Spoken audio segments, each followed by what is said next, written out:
But if there is any issue you have with the conduct of business in this house has a leadership.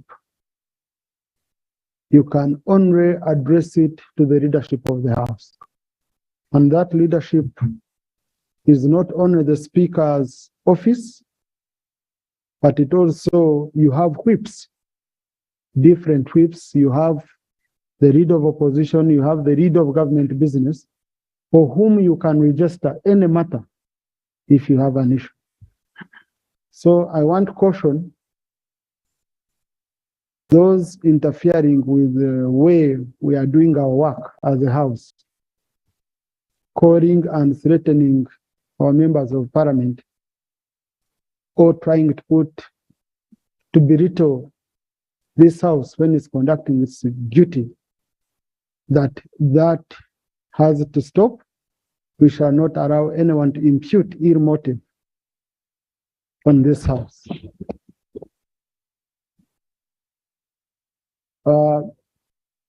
And I just caution, whether you're in which bench, even me here, any day I can be a backbencher. Even me, I can sit with macho, you know. So, but colleagues, let's work together. Where you feel any excesses, and I want to urge anyone, where you feel any excess in terms of how the committee is conducting its work, kindly raise it with us. And I want to thank the Attorney General, who has been always, when he has any issue, the Attorney General, you won't hear him trying to question the integrity of Parliament anywhere. He calls the presiding officers. When we fail in our duty, then even if someone goes out, it would be understandable. So I urge you, colleagues, to protect the image of this Parliament. And next time, please don't force us to invoke our rules of procedure. We have disciplinary measures that we can take against anyone who tries to question or to impute ill motive on the operations of this house. Colleagues, that's the main issue which I wanted to talk about.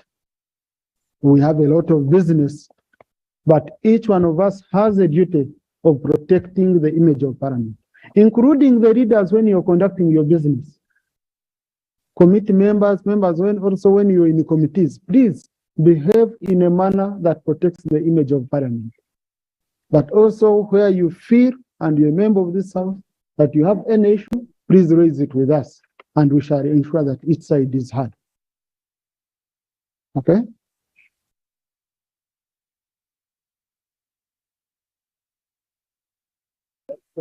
I've seen one of the culprits, Honorable John Musira. Rising, so yes, Honorable John Musira. Right, Honorable Speaker, sir. I raise on self-confession almost. It is good that you have guided. I don't question the integrity of this house, where I am a member. I don't question the integrity of the committee of COSASE. It is good that you have said that I'm a culprit. There are cases when we are made to appear culprits. I had a program on NBS in Uganda. Equal, I've also read the English postings, and I'm wondering as to whether that was exactly what I said. Mr. Speaker, sir, I know it hurts. The committee of COSASE, in any case, is not only people, I mean, honorable members on your left. The bulk of them are members of on your right, where I belong. I am an ex-official and I could attend, if I so wish, to attend in a committee of parliament. Mr. Speaker, sir, on that ground then, if anybody made such writings, translating them from Uganda into English, to appear so slanderous and rebellious and defamatory to the committee, I wish to stand here to apologize if they hurt the committee members and anybody else. And also call upon colleagues of this house, for us to keep solidarity and the unity of this house. By the way, we would come up and apologize the way I've done. I've read the story. Thank you so much, Mr. Thank you for being a honorable gentleman. That's how we behave in this house. Yeah, thank you. But honorable Nwaga, I haven't allowed you. You allowed me. Okay, now I is allowed you. You pointed to me and I said, formalized your most obliged, Right Honourable Speaker. I thank you, Right Honourable Speaker, for the guidance you've given. But I would also implore members to critically examine and appreciate Rule 216, Sub Rule 2 of our Rules of Procedure. You can read it for them. Yes, for the avoidance of doubt. Evidence or a document received by a committee shall not be published or otherwise disclosed to any person other than a member of parliament until the report of the committee is presented to the House. It is important, honorable colleagues, that once a matter is still under investigation before any committee, it is important that we do not go to the media to discuss the matter that is still being discussed. It is only when a report has been presented to the House that each and every one of us is free to go to the media and discuss and get opinions from everybody like that. But once the matter is still under investigation, I would implore members, both from this side and that side, to try as much as possible to restrain yourselves from discussing matters that are still pending investigation. That's the counsel I wanted to give. Thank you. Honorable colleagues, the senior, you find that statements are made about people and in the end the reports come when they are different. That's why we implore you to focus, okay? To focus. But as a leadership, we shall also be meeting the leadership of committees to handle this issue. But the caution I give is simple. If you are dissatisfied, if you have any complaint on how the committees of parliament are doing their work, this house has a leadership. Reach out to the leadership. Don't call members to the extent of members starting reporting death threats against each other, as if we can turn against each other in this house. So please, I would urge you, please, let's restrain ourselves. If you have a complaint, reach out to the leadership of the house. Our colleagues, this is a matter I don't want to open up. Please. Honorable John Musira has already guided. Mayanja? Thank you so much, Madam Speaker. 220 action taken reports. Let me read it. A minister shall submit to Parliament an action taken report detailing what actions have been taken by the relevant ministry following the resolutions of all recommendations of Parliament. Madam Speaker, on 18th May 2022, this August House made resolutions on the report of the Sector Committee on Tourism, Trade and Industry on investigations of the unfair terms in the Memorandum of Understanding between the Government of Uganda and the Vinci Coffee Company Limited. The Attorney General was to table an action taken report whether the agreement was null and void. Madam Speaker, it's been 3 months so far. However, he has never replied. Madam Speaker, surprisingly, the Attorney General, before reporting back to the House, the Managing Director of Uganda Coffee Development Authority, Dr. Emmanuel Lyamulemi Niyibingira, on Thursday, 14th July 2022, a newspaper, a government newspaper, New Vision, made an advert of abridged notes of interest, of expression of interest under open international bidding, inviting companies to show expression of interest for provision of transaction advisory service for the establishment of a soluble coffee processing plant Honorable, in conclude your Uganda. matter. Yes. Honorable That's a Speaker, point of procedure. Yeah. want it to be proceeded right, the Attorney General to table an action taken report immediately. 2, the Attorney General to table all existing public-private partnership agreements. And lastly, Minister for Agriculture to present a statement on the terms and conditions in the mentioned advert. Thank you. Thank you. Honorable colleagues, I gave my guidance last week on point of procedure because I found we were abusing the point of procedure. I said point of procedure should only be limited proceedings of the day. This is a matter you would have come to my office, Honorable colleague, as a presiding officer, or even to your leader, the leader of opposition, you share with him.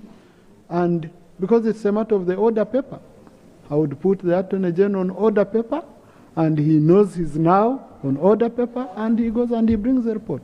So, colleagues, if you're raising a matter of procedure beyond the items on the order paper, please, you know you're out of order. So, Honorable colleague, I've taken your matter. I'm going to ensure that indeed we follow up on it. And what is supposed to be done is done. But point of procedure should be limited to matters on order paper for that day. Matters of national importance. Honorable Atima Jackson. Thank you very much, Right Honorable Speaker. For record, I'm Atima Jackson, Member of Parliament, Central Division, Arua City. Right Honorable Speaker, I'm rising on a matter of national importance. On 21st August 2022, a total of 14 people were reported dead in West Nile. 6 in Arua City, 5 in Madiokolo, 3 in Arua District, and other districts like Teregu registered some death cases. And some still admitted in a very critical condition in Arua Regional Referral Hospital and other health facilities for consuming suspected poisonous local made waragi branded as CT5, yet uncertified by UNBS. Right Honorable Speaker, UNBS is mandated to determine and approve the quality of what each and every Ugandan consumes from both our local production plants and imported goods for the safety of Ugandans. Right Honorable Speaker, a lot of substandard goods are produced locally in this country, sent out in the markets, and some goods are also imported in this country without being checked by UNBS.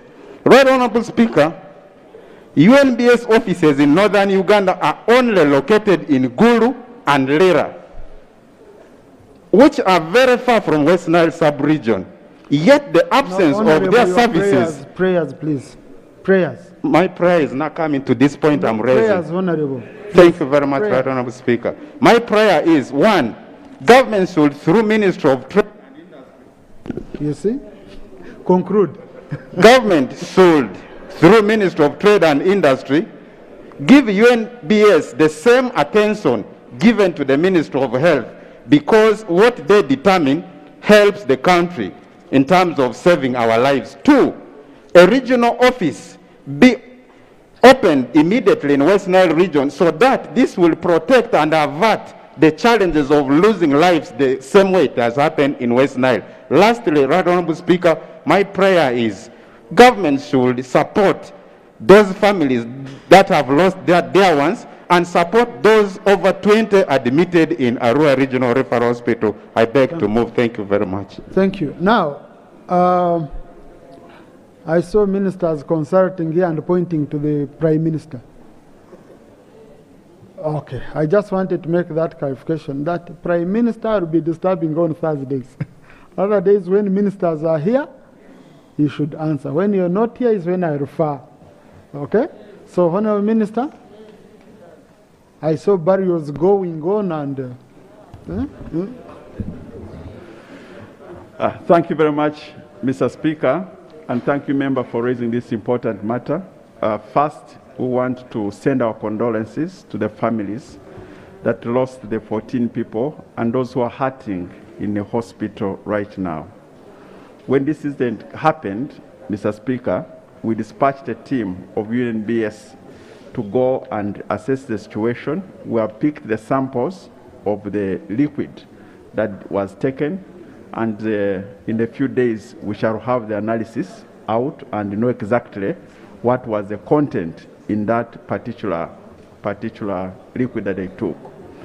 We have a plan to avoid dangerous substances on the market and substandard products on the market. The first one, as the honorable member has pointed out, we are rolling out regional laboratories. We have set up one in Guru, and we hope in the next 3 to 4 years we'll have covered other 6 regional laboratories, including one in Arua. The second, we're increasing on enforcement, because as we realize, these products, substandards on the market, need vigilance. Vigilance to the extent that you need somebody at the parish level, even sometimes at the village level. We are going to continue communicating to the public to follow up products on the market. If they do not bear a mark of UNBS, please do not take it. And thirdly, we are clarification. Thank you, Honorable Minister. Mr. Speaker, I want to appreciate the minister's submission. And in his submission, he says they are trying to find the problem that caused the death of our people. I was also on a point of clarification whether Uganda as a government, we don't have laboratories with the capacity to find the cause of the death of our people in the content of alcohol within the 24 hours. Because as I talk now, there are still people who are sick in the hospitals.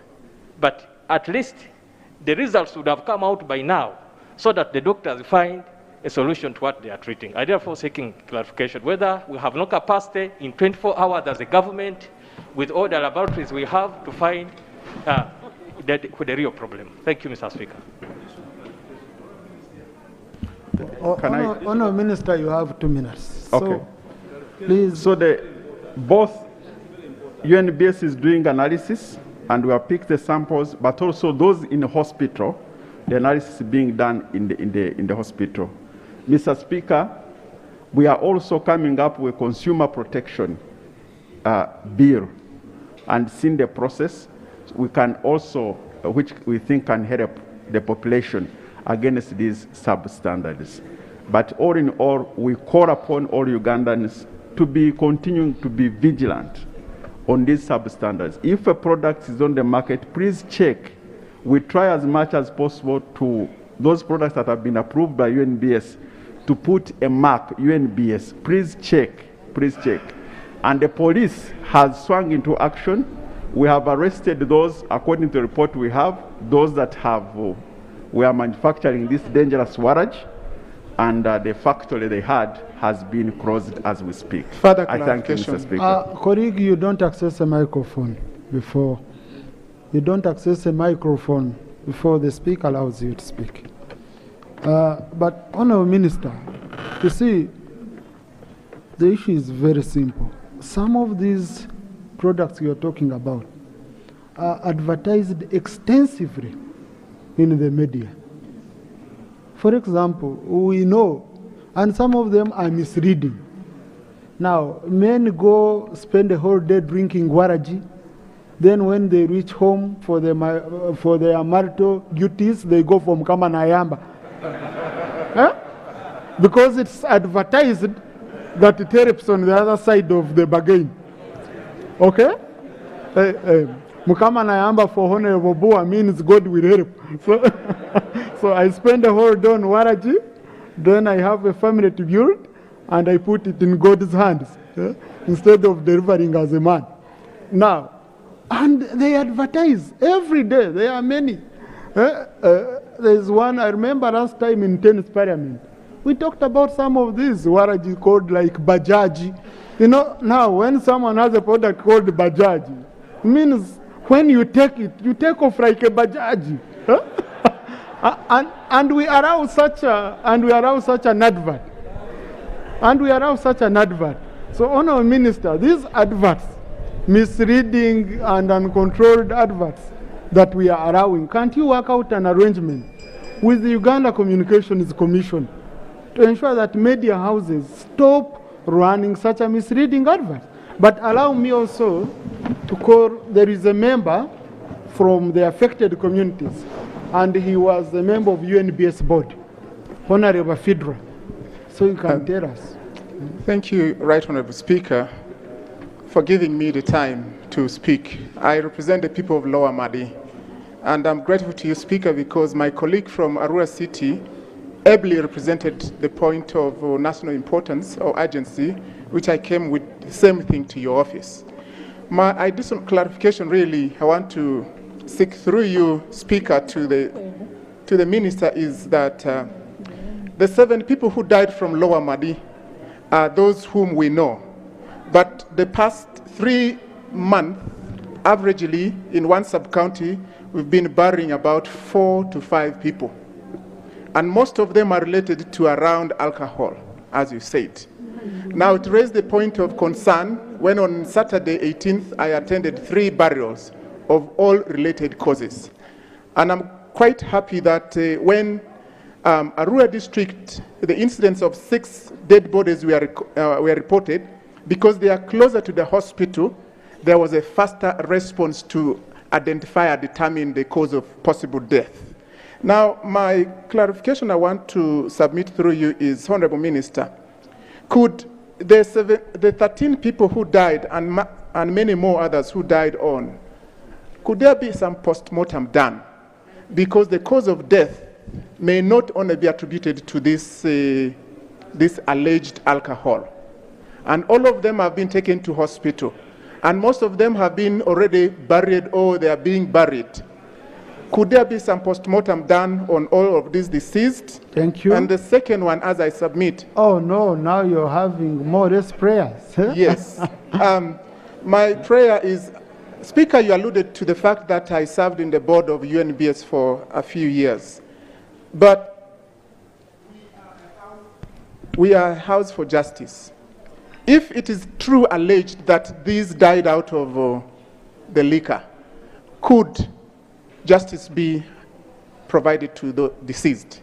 Is there any specific product? Yes. Honorable Feta? Yes. Is there?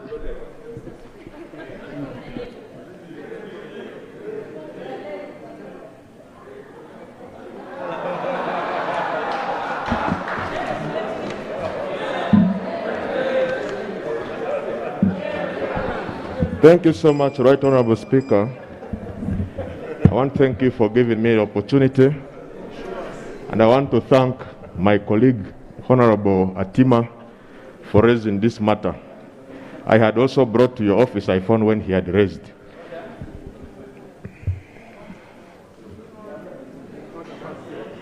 Order.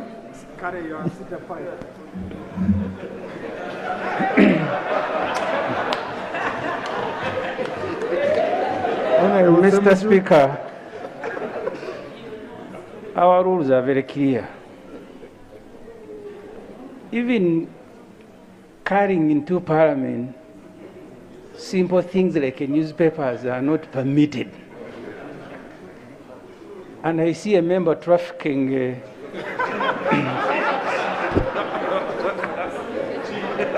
trafficking Waraji into Parliament. something that we are not sure has even been checked. Because someone can bring a very dangerous substance into this house. So is the member in order, Mr. Speaker, to carry a warrant, not one but 3 and more bottles. Thank you. Into this parliament. Thank you. Colleagues, it's free sitting. Please, it's free sitting. You can sit on any side. Now, Honorable Semuju, you've put me in a tricky position. I don't know whether the member is carrying waraji, whether he's carrying water, because we allow water here. He hasn't told us what he's carrying. I don't know how you quickly scanned that it was waraji.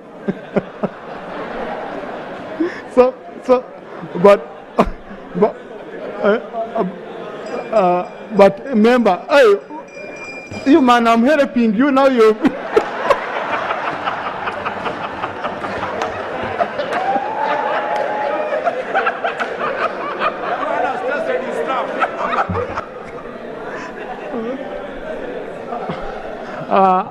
Honorable colleague, please say your statement on the floor. If there is anything you want to table, you will seek the Speaker's permission. Thank you very much. I don't need bottles. Thank you very much, Right Honorable Speaker. Thank you very much, Right Honorable Speaker, for protecting me. What I have carried, I don't know the content.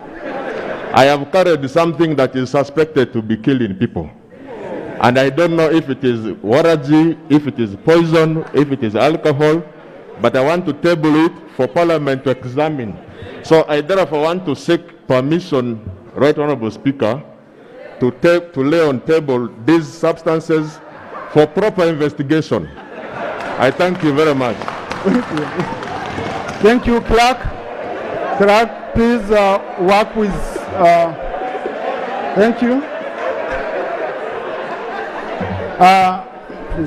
Please, Speaker, I beg to lay. Thank you. Thank you very much. Clerk. Thank you. Thank you. Colleagues, please, order. Clerk, the substance, you can read the name for the record, then you give it Sergeant at Arms to get out of the chambers for proper handling and passing on to the relevant authorities who will test and tell us indeed the contents of the product. The name is Cite 5 pineapple flavored. Okay. So that's recorded. Please, Sergeant at Arms. Thank you. Colleagues, sometimes we are a bit flexible because if you watched on TV, people being buried in West Nile, and the colleague said he wants to present this matter in a way that expresses the real situation, please, you become flexible as a presiding officer. So, Honourable Minister, conclude in your response. Matters of national importance are ending at 3, so please do Mr. quickly. Speaker, on the point of adverts on radios and TVs like Mukama Nayamba and others, we are going to work with the UCC and the Minister of ICT to see whether we can crack, and the Minister of Health to make sure that these adverts are really not allowed because they mislead the public.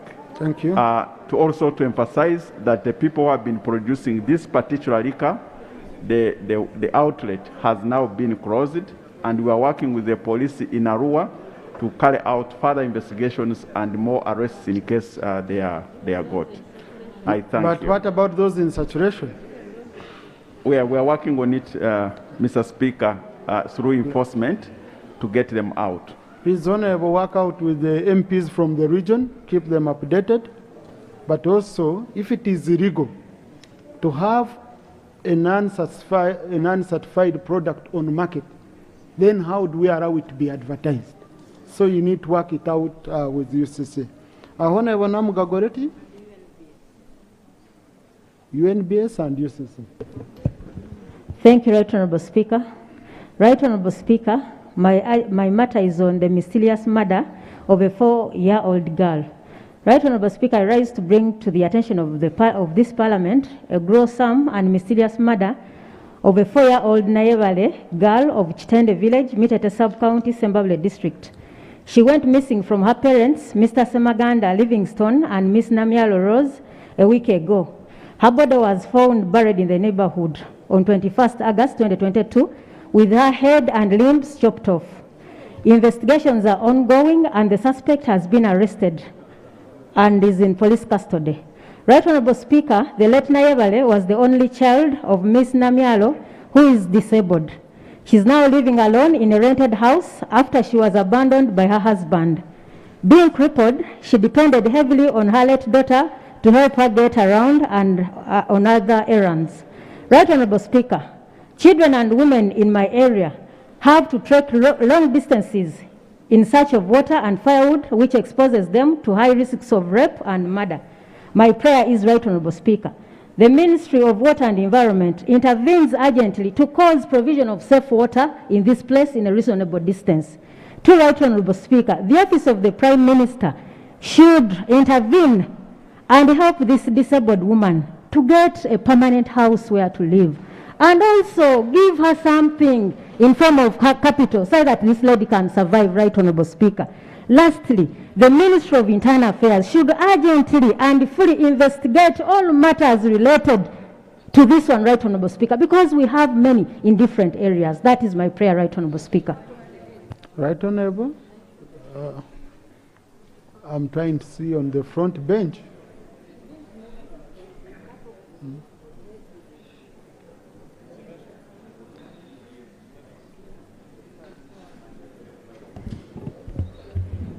Right Honorable Speaker and colleagues, the Honorable brings a pertinent issue and I want to thank her. The Ministry of Internal Affairs will investigate this matter, and the two, I will request her to give me details in writing in my office so that we can see how to help her using the Prime Minister's office. Thank you, Right Honorable. Honorable Idi Savidye.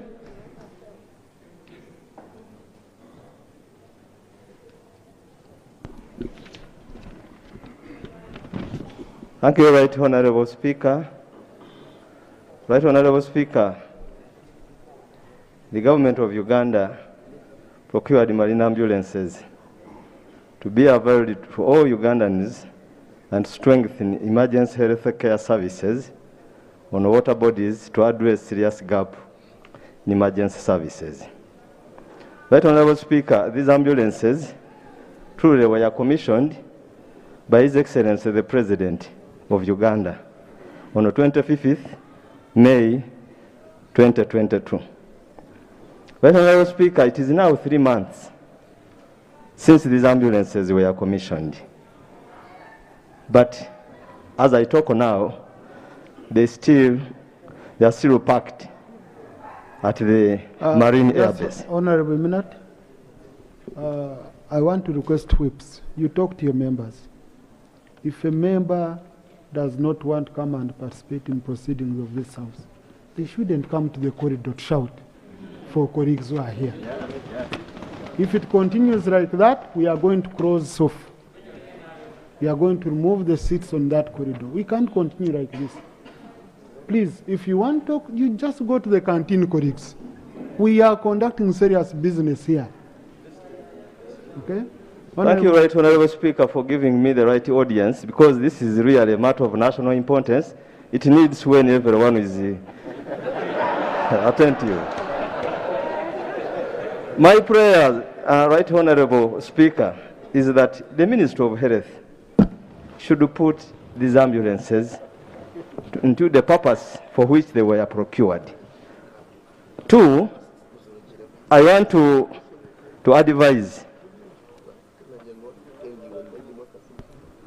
the Right Honorable Prime Minister that once such projects and procurements have been done, they should not hurry to commission if they are not ready to hand them over to the communities. I want to thank you, Right Honorable Speaker. Thank you, Minister of Affairs.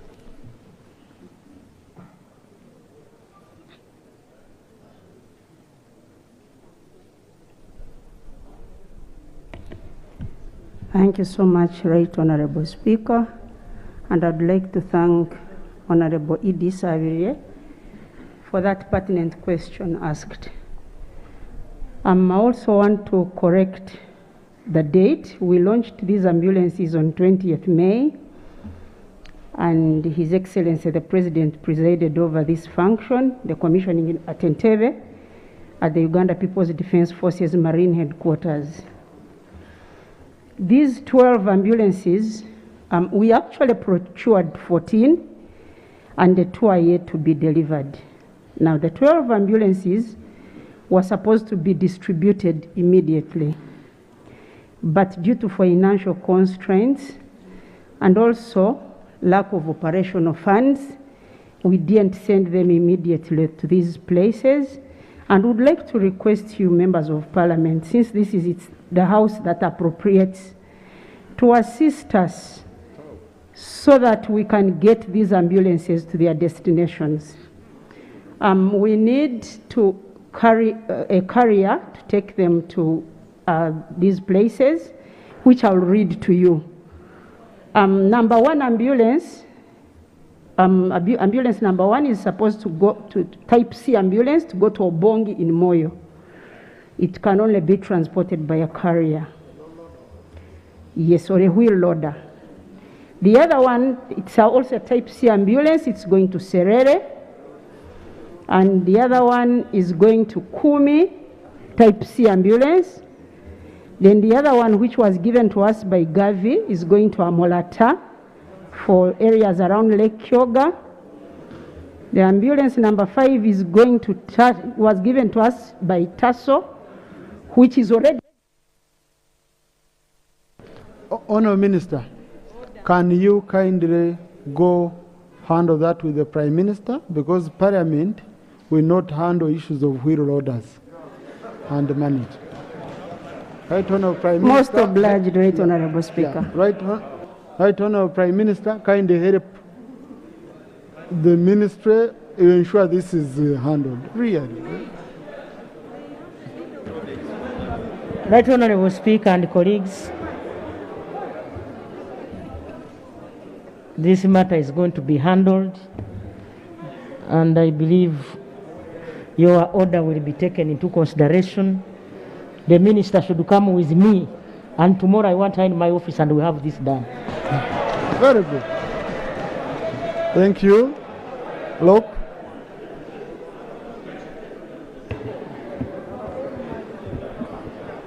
Right Honourable Speaker, the Prime Minister was smart to take early flight out of this matter. But if you're a Prime Minister in a government, I would force the Minister to resign today for the statements he has made, that is asking members of Parliament to help to carry ambulances. Ambulance supplied in May. Can the minister account for the death and lives lost out of negligence, willful negligence of duty? To wait for a member to ask a question, then to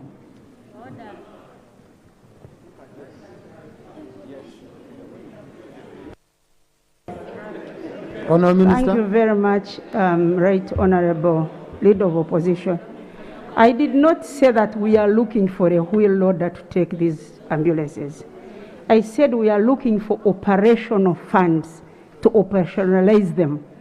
And operation funds means one of them, and I was still reading when my time was up, that we shall need wheel loaders, we shall need carriers to deliver them to the areas where they're supposed to go. That means we need funds, not that we are looking for honorable members to take. Thank you, Right Honorable Speaker. Right, Honourable Speaker, you've given me a point of, to move my point of order. The member is off the floor. Yeah, but just what I wanted to say, that Honourable Minister, surely ambulances flagged off by the President in May, and it waits, you have to wait for the member to raise it here, to come and ask Parliament to give you operational funds. I think, Right Honourable Speaker, the Prime Minister has guided. It is completely unacceptable that you have to sit for 3 months to wait to transport these ambulances to Kumi, to Amolata, to where? You had to wait for the member to come and bring this on the floor. I think that is not proper, Right Honourable Speaker. Correct. So, Right Honourable Speaker, is it in order for the Minister to waste our time here asking for operational funds? Yet she could have gone to the Prime Minister to handle this matter. Honourable Margaret, don't mind, take your seat. Take your seat, Honourable. No, you see, Honourable Margaret, on Honourable colleague, on a point of order, it is the Speaker to rule. Yeah. So, colleagues, please. This is a matter for which the Prime Minister has spoken. What we want are ambulances to go. And the Prime Minister has said tomorrow, and finance is also here. Tomorrow they will ensure that action is taken. So let's go to another colleague, Honourable Tukaiza. Aji was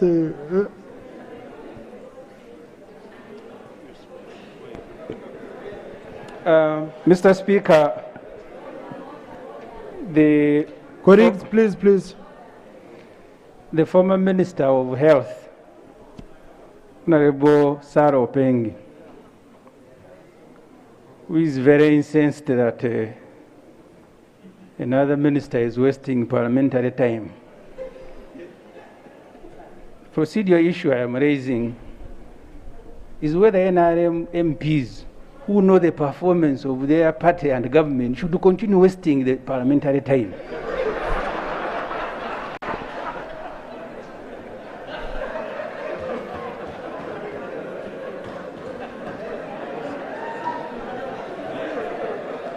So, Honorable Isaac, because you see, colleagues, if I'm to judge, now I would ask myself, between Honorable Idi and Honorable Nganda, who has wasted Parliament's time, now it will be difficult for me.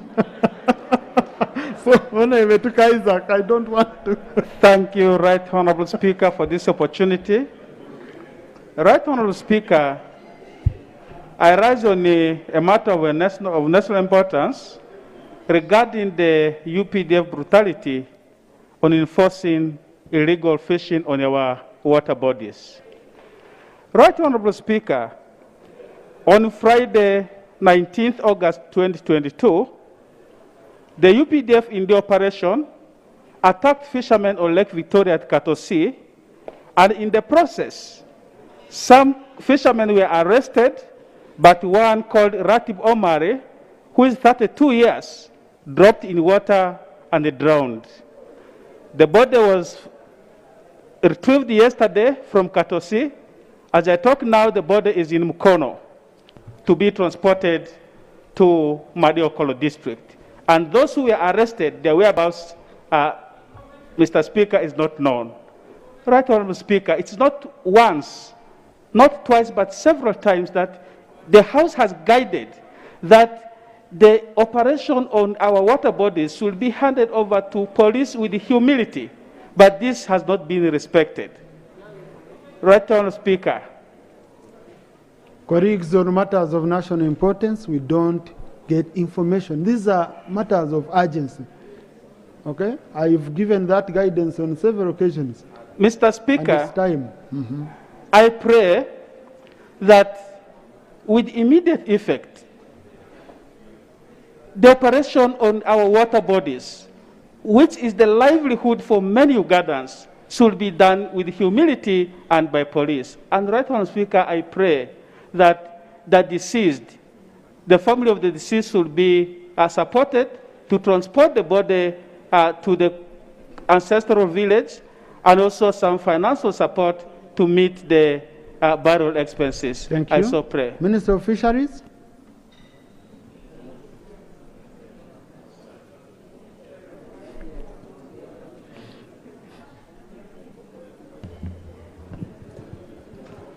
Thank you, Honorable Speaker. Honorable Speaker, it is true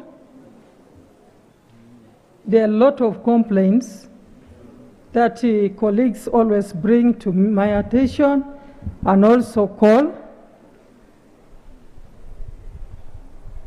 But the biggest problem right now is the issue of budget. It does not allow me to go to different places where the honorable members of parliament raise such issues. While you are organizing to go to this side, the issues are being raised from this side. Concerning the soldiers versus the police, Right Honorable Speaker, the issues of fisheries, whether the soldiers, whether the police, are very, very vast on the ground. The issue of enforcement has to do with a lot of sensitization, which needs both the local leaders, the MPs, and my ministry to move around. For example, Right Honorable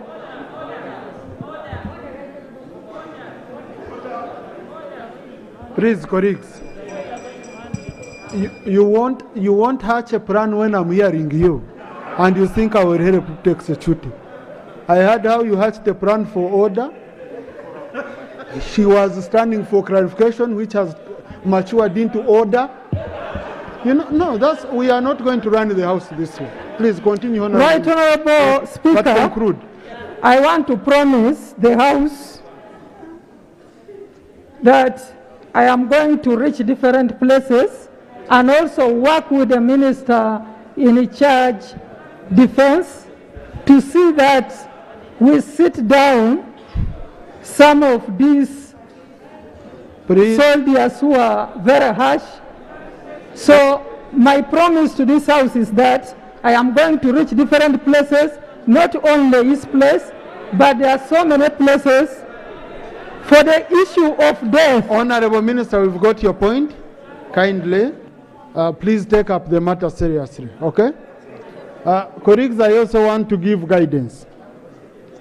When you have a matter of information, a matter of clarification, and you request 3 times, and they have not given you, please, you know a colleague has not accepted, and take your seat. Otherwise, you disorganize a colleague on the floor. Standing up for 3 minutes, asking for clarification, please, okay? I request really, if a colleague has not accepted, just let's take it low. I can find a way of giving you another opportunity. So, Honorable Minister, please take up this matter seriously and ensure that the members' concern is handled. Honorable Leader of Opposition. Thank you for your kind indulgence, Right Honorable Speaker. I want to extend my sympathies to my sister, the Prime Minister. She must be feeling terrible about herself over the front bench. And, but I can understand her troubles.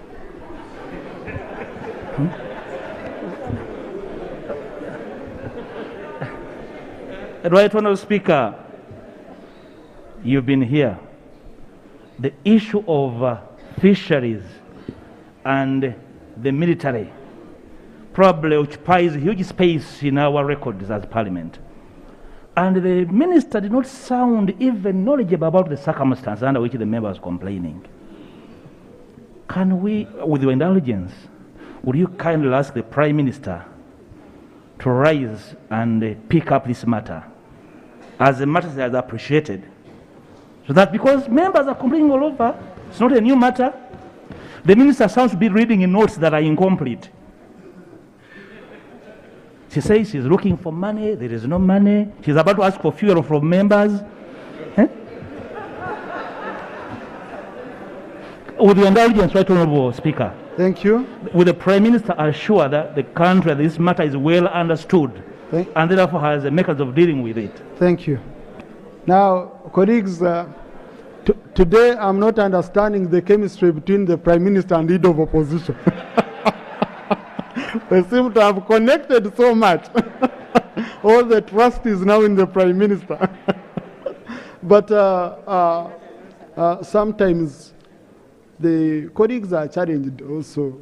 She tells you from her heart what she feels and what she knows.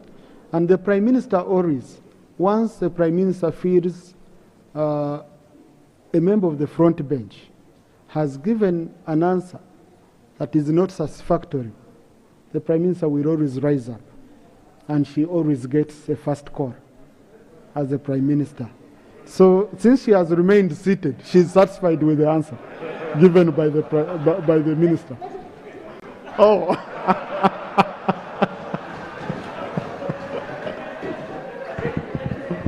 Right Honourable Speaker and colleagues, last week we were here and a member of Parliament from Nakasongola, the Honourable Sechans, raised the same matter.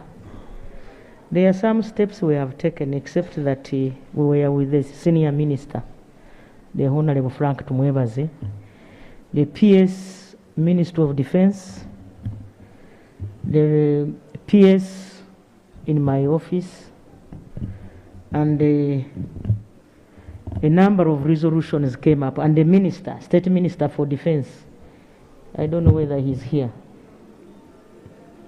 the Honourable Obos. We had a lengthy meeting and we agreed as follows: that the Minister of Defence and the Minister of Agriculture should go and make sure that they see how these activities are being done.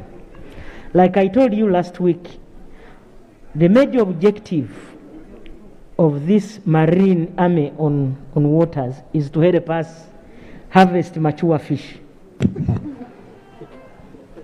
and protect the lake, and also help curtail. Because remember, there were a number of crimes committed on the waters.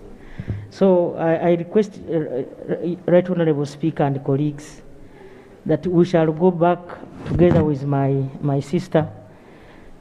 I will team up with her together with the Minister of Defence and Minister of Internal Affairs, and we shall come back here and give you a conclusive statement on the matter.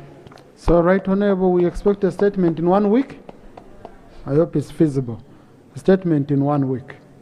Colleagues in the public gallery this afternoon, we have a group of primary school students from Yumbe district who participated in the just concluded ball games school tournament that took place in Masaka district. They emerged as champions in the under 14 boys category. Please stand up for recognition. Thank you. So, thank you. Now, I don't know why you people fear calling the Attorney General out of order, because I saw him clapping instead of...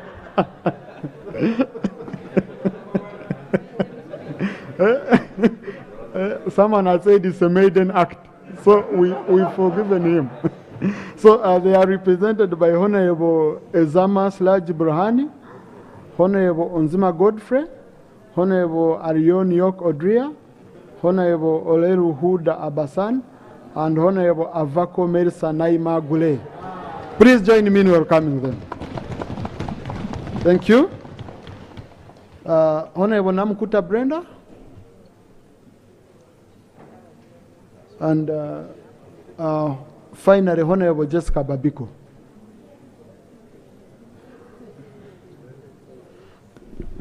Thank you, Right Honourable Speaker and colleagues. I rise on a matter of national importance, that is the excessive flooding which has covered the whole district, that is Adjuman district. Over last weekend, the worst sub-counties affected Pakele and Arinyapi. Many houses have submerged. Crops which have matured have totally been destroyed. My prayers. One, I request the Office of the Prime Minister to go to Arinyapi sub-county to do an assessment, because the occurrence of floods in that sub-county is yearly. So that even if it means resettling our people to another place, as a district we shall support you.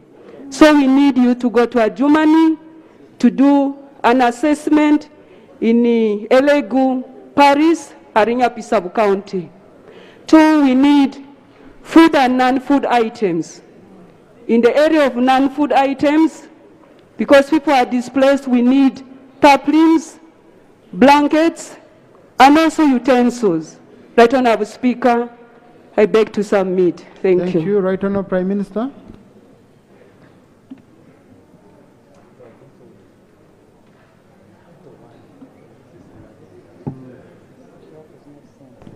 Right Honourable Speaker and colleagues, I have taken note of the members' issue.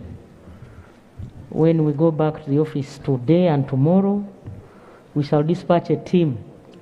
But I also want her to help us inform the District Disaster Committee to write a comprehensive report of what actually transpired, and then we act accordingly.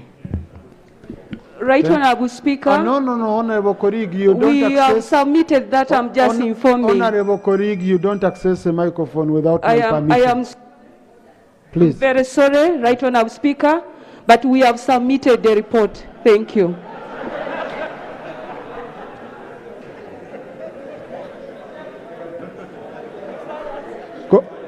Colleagues, I can see this is planned defiance. But I request you, colleagues, for us to have order in the House, honor access the microphone with the authority of the presiding officer. Next item. Item 3, bills first reading. Item 3, Roman 1. Attorney General. Thank you, Right Honourable Speaker. Right Honourable Speaker, I beg to move that the bill entitled the Trustees Incorporation Amendment Bill 2022 be read for the first time. I beg to move the certificate of financial implication is laid on the table. Lay on table. What documents are you laying, Attorney General? The certificate of financial implication. Yes. And a copy of the gazetted bill. Thank you. The Trustees of Incorporation Amendment Bill 2022. The bill is referred to the Committee on Legal. Item 3, Roman 2.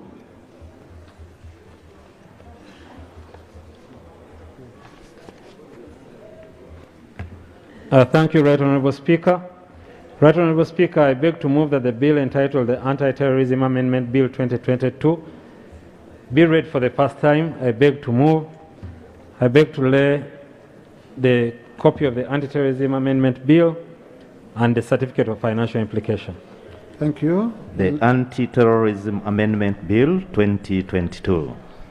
In line with Rule 129, it's referred to the Committee on Defense. Item 3, Roman 3.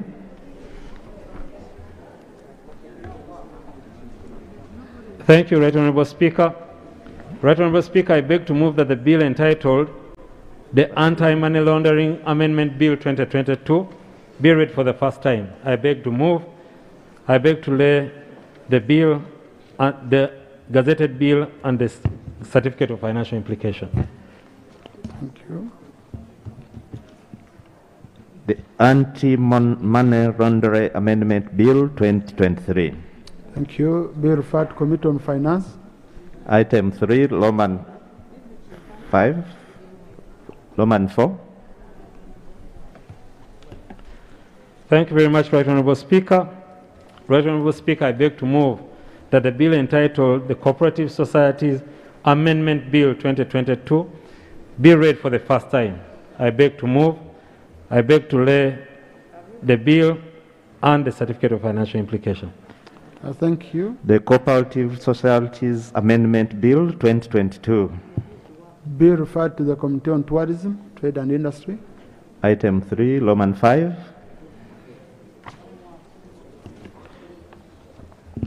Thank you, Right Honourable Speaker. Right Honourable Speaker, I beg to move that the bill entitled the Partnership Amendment Bill 2022 be read for the first time. I beg to move. I beg to lay the bill and the certificate for financial implication.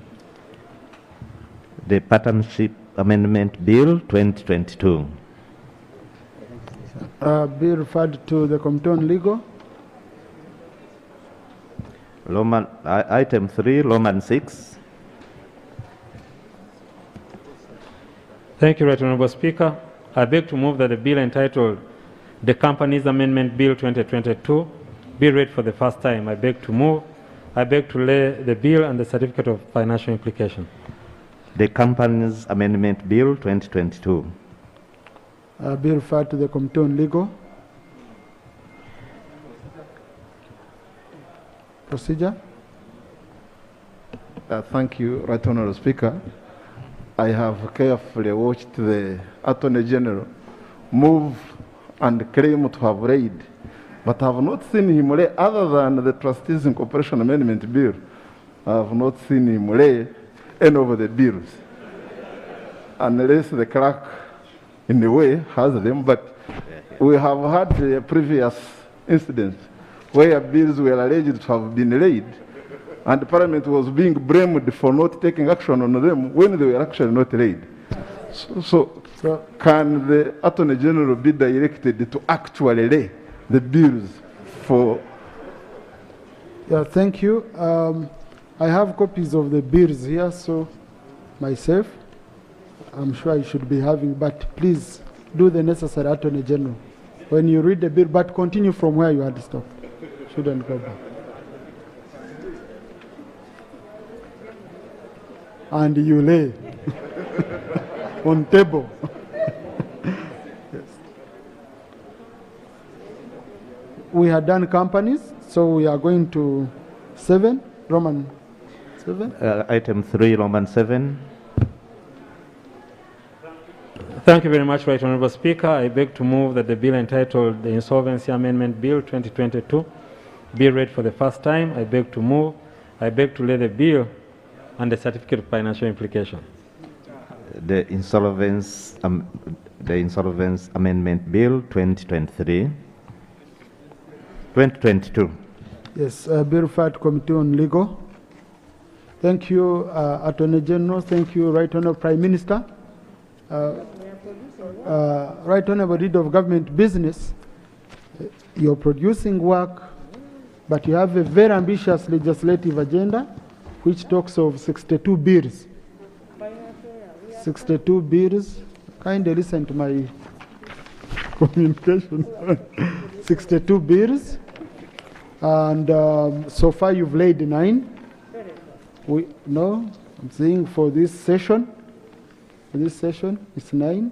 These 7 plus 1 on organ transplant and the other one on museums.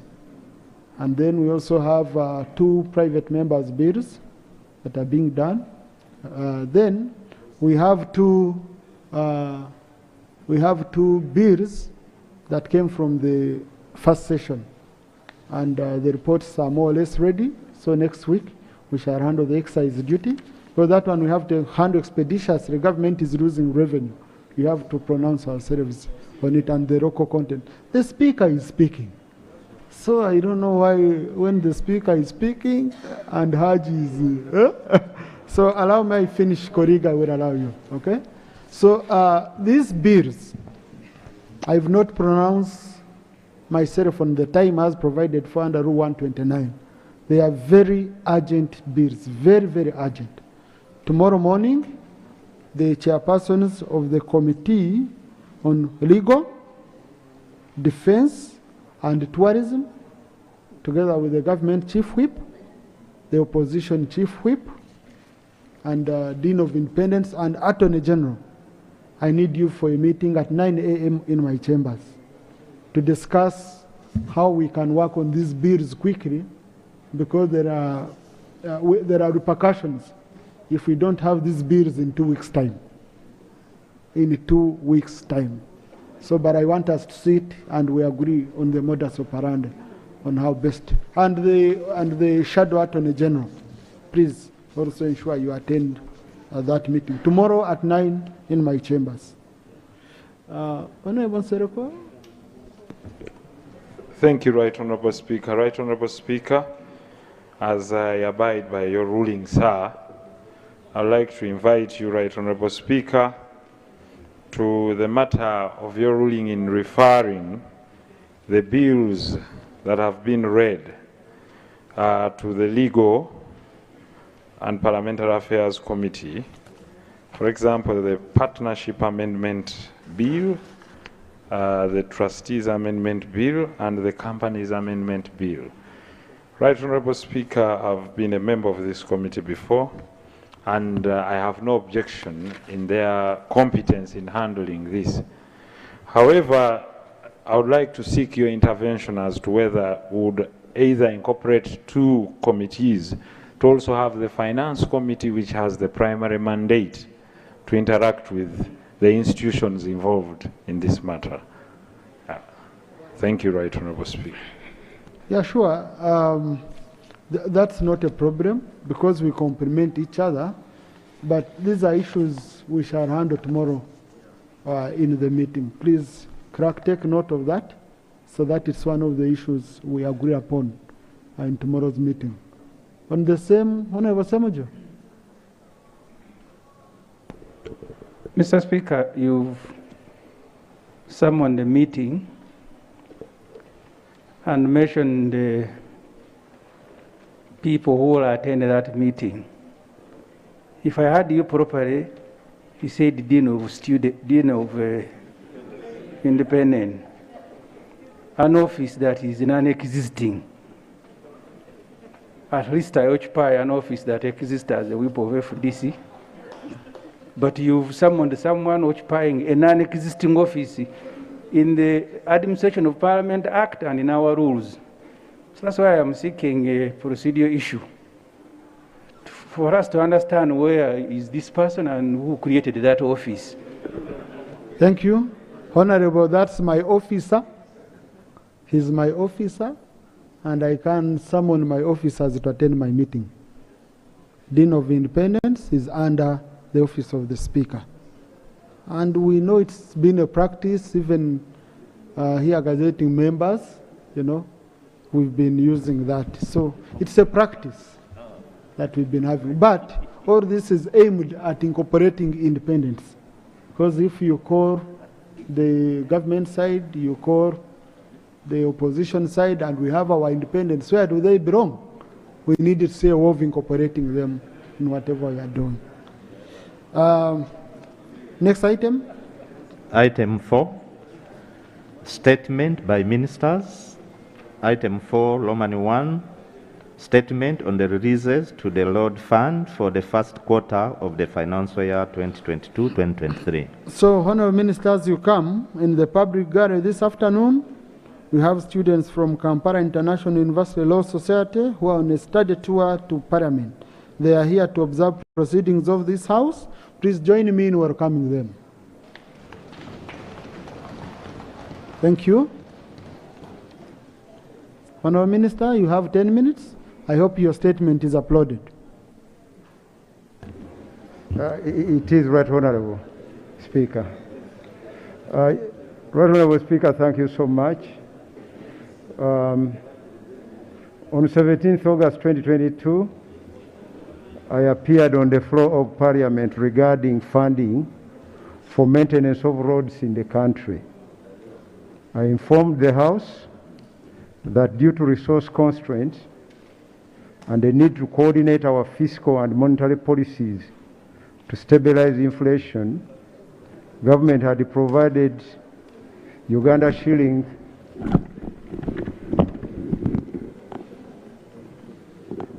$30,304,884,923, of which $6,280,000,000 was for maintenance of district urban community access roads, commonly called DUCA, and Uganda shillings 24,884,923 was for national roads under UNRA. However, honorable members of parliament expressed concern regarding the meager resources allocated to road maintenance, especially the DUCA, and guided that additional resources should be urgently be mobilized for road maintenance on DUCA roads. Right Honorable Speaker, I wish to inform the House that in line with the above guidance, my ministry has mobilized additional resources and is in the process of releasing the budget balance for Q1, that is 25% of the budget under the DUCA category, amounting to Uganda shillings 37,231,349,250 shillings towards road maintenance. That 37 billion is over and above the 30 billion that was released, and it's over and above the 6.2 billion shillings that was released for DUCA roads. Right Honorable Speaker, I beg to submit. Thank you. Thank you.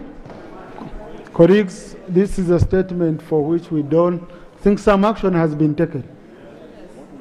Honorable Byanyama, who is our chief architect on the issue of road fund, maybe allow you a minute, and Honorable Penny, who moved the motion.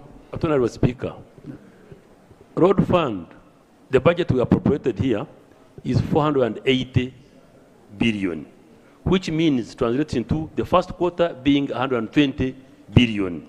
So when you talk of 30 billion, that's not even a half. But we are looking at Uganda as a country where we have about over 136 districts. And we should think that by giving them little money, it ends up by being people's pocket money. If you don't give them something fair, then we start blaming the districts. And members of parliament here, each and every member of parliament is on the district road committee. So you only got 30 million, which went to the districts. So I would, 25 million. So, Mr. Speaker, I feel that is something that has been given, but more effort is needed so that they can get more money. I thank you. Thank you. These are the people who moved the motion. Thank you, Right Honorable Speaker. Right Honorable Speaker, you have rightly said that I moved the motion. The Honorable Byanyima seconded my motion. Right Honorable Speaker, my motion has not been dealt with by the Minister. We are talking of release of funds. My motion was clear to operationalize the road fund. And in operationalizing the road fund, the monies meant for the road fund, as is stated in the Act, are not being given to the road fund. And that's why some of you are clapping. That is peanuts. I have got phone calls from town councils all over this country. Some town councils received as low as 3 million shillings. What can you do with 3 million shillings in a sub-county? So, Right Honorable Speaker, my motion has not been dealt with, and your directive, guided by the Attorney General, for the Ministry of Finance to comply and operationalize the road fund has not been done. And last week, Right Honorable Speaker, I did state here, the Minister came here and told you, you are the Speaker, the number 5 in this country. The Speaker, the number 3 in this country, have guided the minister who is number, I think, 11 in the country, to operationalize the road fund, bring the regulations here. That has not been done, Right Honourable Speaker. Thank you, Honourable Sarah. Thank you. Continues, Right Honourable Speaker. Colleagues, it's not issues of numbers. It's the issues of working together as a team. We work, we complement. I might be number 5, but when I'm facilitated by number 40, you know, hey, this guard who keeps my security to ensure that I'm safe, I don't know his number. So it's not about numbers. Now, colleagues, I don't want to open. Let me tell you this. Let's put it clear. Please, colleagues. The minister has listened to us. We came here on Thursday. It was more or less near a war zone in this parliament because the minister had given us only 6.2 billion. We told him to go and get us money. What we need is money for our districts. The minister has responded by allocating a further 37 billion. So we should congratulate ourselves that we have worked with the minister and we gotten money. Now, 37 billion, colleagues, yes. Listen to me, you see, colleagues, the problem of discounting your efforts. Your districts, all districts in the country had been given, no, please. I'm the one who raised this matter, so I will not allow procedure or anything on it. And I want us to appreciate where you push a minister who had given you 6.2 billion and he adds you 37 billion. Colleagues, we should learn to appreciate. Then we demand for more when we have appreciated. You see, me, I'm a businessman. I first put this in the pocket, then we negotiate on the rest. Okay? So I want to thank you, Minister, for listening to the House. But as per Rule 220 of our Rules of Procedure, we need an action taken report on the motion which we passed here, where the Attorney General guided properly, as raised by Honourable Sarah or pending. In the meantime, be looking for more money to add to the road fund. Our districts need more money. Next item. Item 4, Roman 2, statement on action taken to improve food security and mitigate the impact of long dry spell, as well as the performance of the tractor scheme. Honourable colleagues, I guided that we shall discuss this statement together with the report of the committee on parish development model. I understand the committee was finalizing, so we shall do this item on Thursday. Item 5. And the clerk put this item on order paper for Thursday as item number 3. Item 5, statement by the Leader of Opposition on the oversight visit to Elgon Elgon region to assess the disaster situation. Colleagues, this statement was uploaded around 2 weeks ago. So, please don't go through the whole statement, 10 minutes, focusing on observations and recommendations. Right Honourable Speaker, the Leader of the Opposition, with the members of the Shadow Cabinet, undertook an emergency response oversight visit to the Elgon and the Sebei regions following a heavy downpour that led to the bursting of rivers Nabuyonga, Namatala, Nashibiso, and Napoli. This was in accordance with Article 82A of the Constitution of the Republic of Uganda and Section 6E of the Administration of Parliament Act 2006 and Rule 14 of the Parliament rules of our Parliamentary Rules of Procedure. While in Mbale City, Mr. Speaker, sir, the most affected and the fatalities and destruction that were reported across Elgon region districts of Vulambuli, Sironko, Mbale, Manafa, Namisindwa, Bududa, Kapchorwa, Kwen, and Avuko The deaths of over 30 people were reported and thousands displaced. Approximately 4,057 households, which is about 30,000 people, have been affected since 31st July, and 5,600 people have been displaced. Over 519 households have been affected in Mbale district alone, and with many more displaced internally from all the affected districts. And about 400,000 people were cut off the national water grid and have to trek long distances in search of safe and clean water. Apart from the loss of human lives, Mr. Speaker, the disaster left behind the obvious social consequences of damage to property, destruction to crops, loss of livestock, and the deterioration of human health conditions owing to waterborne diseases, which is expected in the aftermath. Relatedly, Mr. Speaker, landslides hit Wududa district on Wednesday, 3rd August, leaving thousands of people homeless, and the hardest hit were the sub-counties of Bushika, Bunabutiti, and Nakati. In Bushika, the parishes of Fusa, Burili were entirely covered, forcing the residents to seek refuge at Nangako Town Council headquarters. The villages of Shiramos, as mentioned, all these are no more.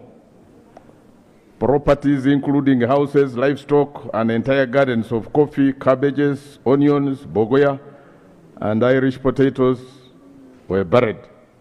Over 50 households have been damaged and over 300 people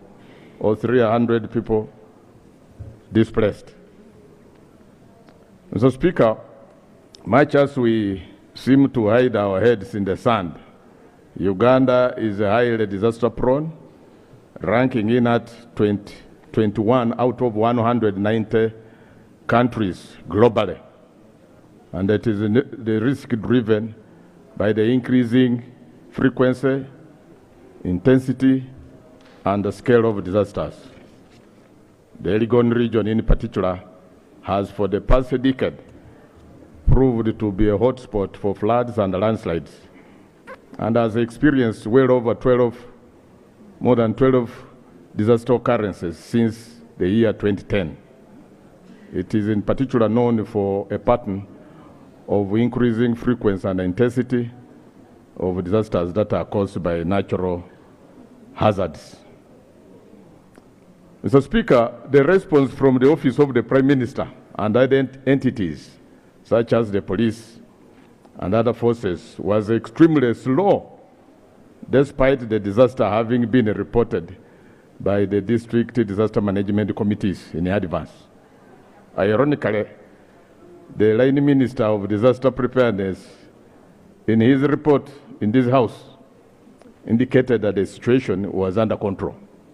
Mr. Speaker, the recent disaster occurrences in the Elgon region speak volumes on Uganda's capacity to contain disasters of even a basic magnitude without huge losses and fatalities, including massive damage to both public and private property, as witnessed by our delegation. Much as the first response to the disaster often includes search and rescue operations, as well as the provision of immediate relief for those affected in the form of medical care, food, and water, and temporary shelter, it was not the case in Mbale. OPM, for instance, negligently left the task of issuing updates and extending relief to UNICEF and to Uganda Red Cross Society. Observations: limited financing for disaster risk response and management for local governments. This one is crucial, Mr. Speaker. 2, absence of disaster response coordination among government agencies and other humanitarian actors. 3, limited capacity of disaster risk response and management structures. 4, negligence and unnecessary delay to act by the police and other forces. 5, the lack of early warning systems. 6, limited funding for the contingencies fund. The main sources of disaster preparedness and management financing are the national budget, Mr. Speaker, and other financial or any kind donation is channeled mainly through the OPM. Parliament is compelled to budget at least 0.5% of the previous budget for the current year's contingencies fund. Section 26, 1 of the Public Finance Management Act 2015, as amended, establishes the contingencies fund, which is replenished with an amount equivalent to 0.5% of the appropriated annual budget of government of the previous financial year.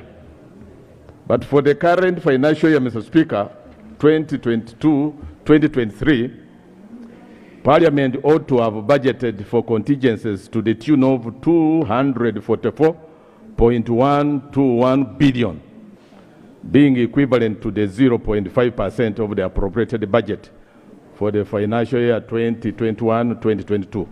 Unfortunately, during the Korogenda, the Ministry of Finance, Planning and Economic Development cut that provision to just a paltry 62.068 billion, which puts emergency relief efforts in jeopardy. Disaster Preparedness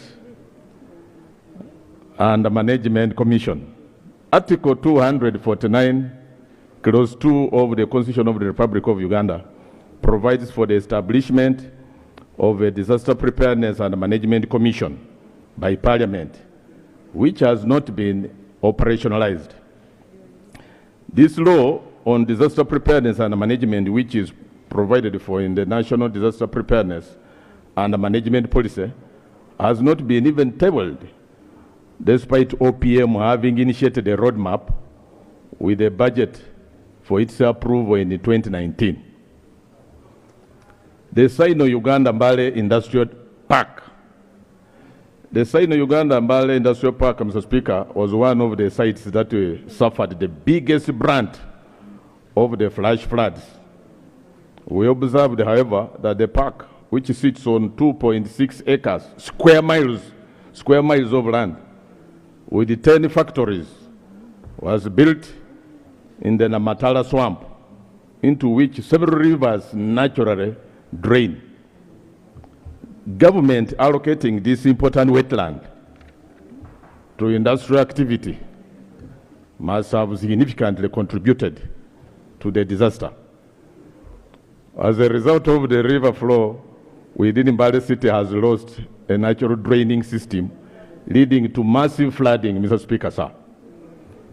Government should, as a matter of urgency, 1, deliver sufficient food and non-food relief to the area to aid those displaced, as the earlier consignment dispatched by OPM to the region was minimal.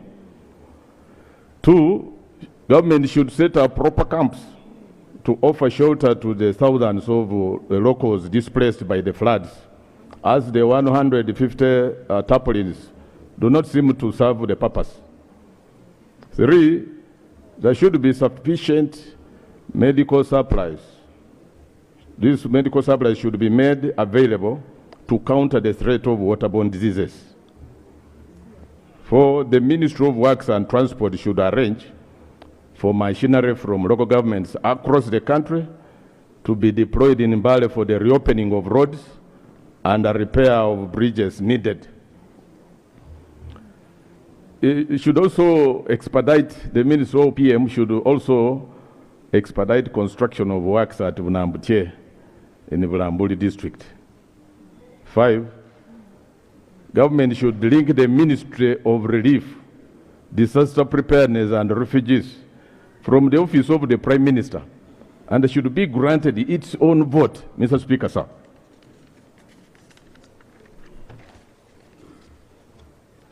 Government should also expedite the enactment of the National Disaster Preparedness and Management Act to establish the Disaster Preparedness and Disaster Management Commission so as to operationalize Article 249 of the Constitution.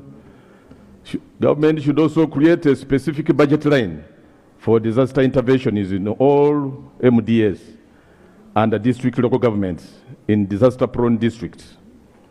Government should also facilitate local governments, especially those with a higher vulnerability to disasters, to allocate up to 10% of their local revenue towards disaster risk reduction and management. And lastly, government should plan and implement a storm drainage master plan for Mbale City to manage the flash waters or floods and the stormwater runoff and reduce stormwater pollution and protect and enhance the quality of life in areas affected by the drainage system. In conclusion, Mr. Speaker, the passing of the National Climate Change Act 2021 afforded this country a legal framework to confront the adverse effects of climate change. But we have observed selective application of the law, Mr. Speaker, where some industrialists and large-scale farmers have been given unfettered latitude to use wetlands as they so wish. So restoration of wetlands is unfairly targeting poor smallholder farmers to be evicted from wetlands when the big ones are at liberty to stay. The case of Mbale flooding is a wake-up call, Mr. Speaker, to all leaders to confront climate change without segregation and the promotion of personal interests. This House has it within its powers to take a stronger stand on the financing, operationalization, and the coordination of emergency response to disasters everywhere in the country. I beg to submit, Mr. Speaker, sir. Thank you. Thank you, Opposition Chief Whip. Now, I was reading through your report, of course. I waited for the minority report to be attached. It didn't come because out of 12 signatures, you have only 6. And this is your delegation. Why didn't members of your delegation sign? I think you should call them to order. This is your delegation. That defiance, they were defying you. So I think this is very, very important. You know, we want members to be signing reports.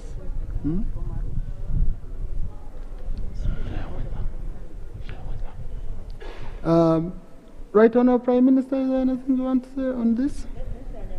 Yes. Thank you, Right Honourable Speaker. Right Honourable Speaker, we have a comprehensive report on issues of Elgon.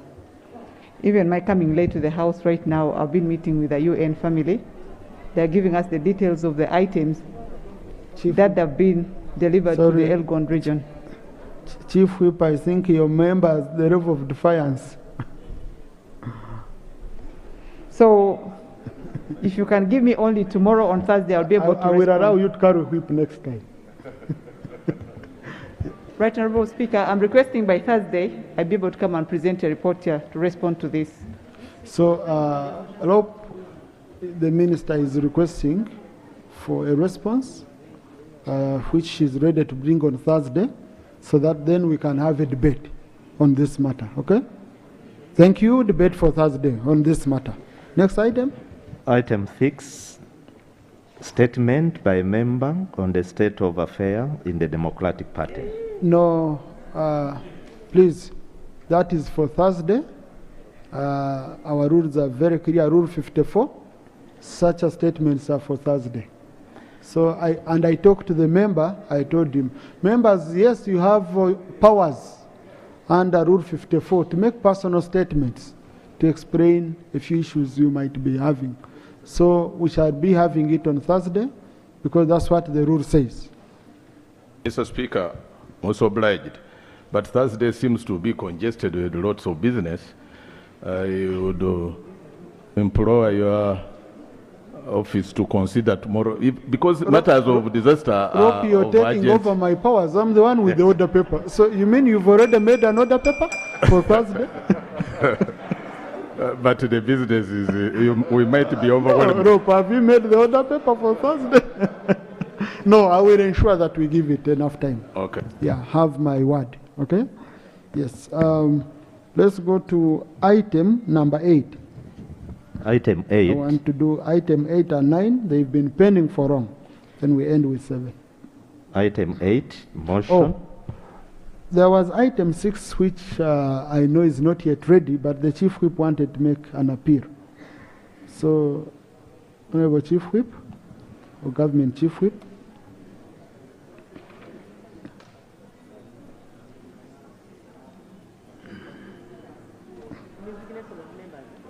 Item 7. Thank you so much, Right Honourable Speaker. And I want to thank the opposition whip, through you, for the agreement for us to designate members on the Standing Committee on Science and Technology and Innovation on Thursday. Right Honourable Speaker, with your permission, I had informed members of the National Resistance Movement represented in this Parliament to express interest to serve on this committee.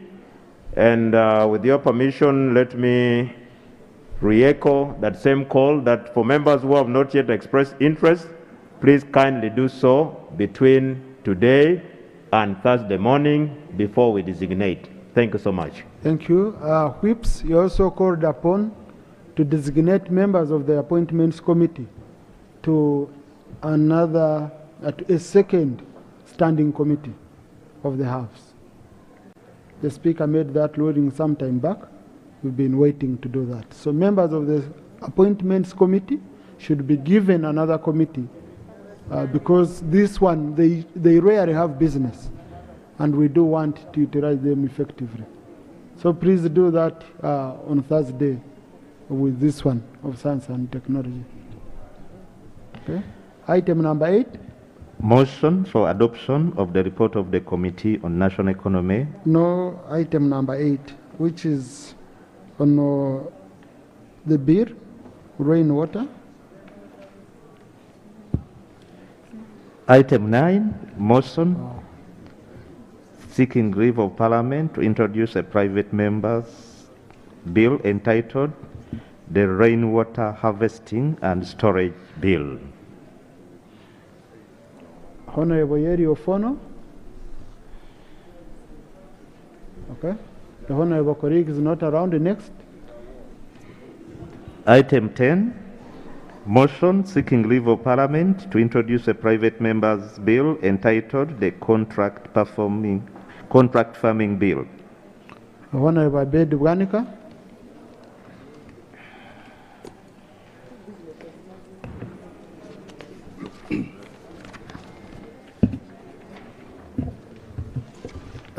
Thank you, Right Honourable Speaker. Right Honourable Speaker, I move under Rules 56, 121, and 122 of the Rules of Procedure of Parliament on a motion seeking leave of the House to introduce a private member's bill entitled the Contract Farming Bill. Whereas Article 79 of the Constitution of the Republic of Uganda, 1995, empowers Parliament to make laws on any matter for the peace, order, development, and good governance of Uganda. And whereas Article 94(4)(b) of the Constitution and the Rules 120 and 121 of the Rules of Procedure of the Parliament permit a Member of Parliament to move a private member's bill, noting that Uganda's agricultural potential is considered to be one of the best in the world, with 80% of Uganda's land arable, and the country is endowed with good temperatures, fertile soils, and 2 rain seasons over much of the country, leading to multiple crop harvests per year. Further noting that according to the Uganda Bureau of Statistics, 70% of Uganda's working population is employed in agriculture, and agriculture sector contributed about 24.03% of the GDP of Uganda in the year 2020, and accounted for half of Uganda's total exports, recalling that in 2013, government formulated the National Agricultural Policy with the aim of commercializing agriculture, owing to the fact that agricultural sector in Uganda is fragmented and dominated by small farmers, most of whom combine subsistence farming with cash crop and livestock farming. Further recalling that owing to the importance of agriculture sector to the national development and transformation, the National Development Plan 3 prioritizes agro-industrialization and contains interventions that are aimed at improving production and productivity, market access, and elimination of bottlenecks to agricultural development. Right Honorable Speaker, I'm not going to read the entire narrative since it is uploaded. Now I therefore would like to seek permission of this Parliament that it be resolved that the Parliament grants me leave to introduce a private member's bill entitled the Contract Farming Bill, a draft of which is attached here too, and to order the publication of the said bill in the preparation of for the first reading. I so move. Thank you, Honorable. Is the motion seconded? Honorable Lop, Honorable Christine, Honorable Mpindi, Honorable Timuzigu, Honorable Florence Akiki, Honorable Mricha, Honorable Nsibambi, Honorable Nifa, by many members, Honorable Muuma, by many members of this House. Engineer Barimwezo, Aran Mayanja, Katabazi, Esther, many members of this House. Okay? Honorable, would you like to speak to your motion? 3 minutes, because you've already. Right Honorable Speaker, the farmers in this nation, many of them who are subsistence farmers, 39% of them, and a large portion of them who are smallholder farmers, they are faced with a great risk of price fluctuations,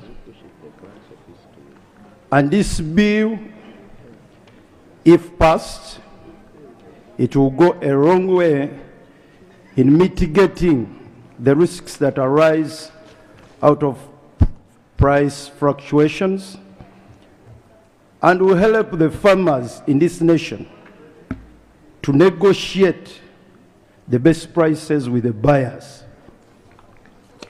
Right Honorable Speaker, this legal framework, if passed into law, will help the farmers to minimize post-harvest losses, since the farmers will be connected directly to the buyers.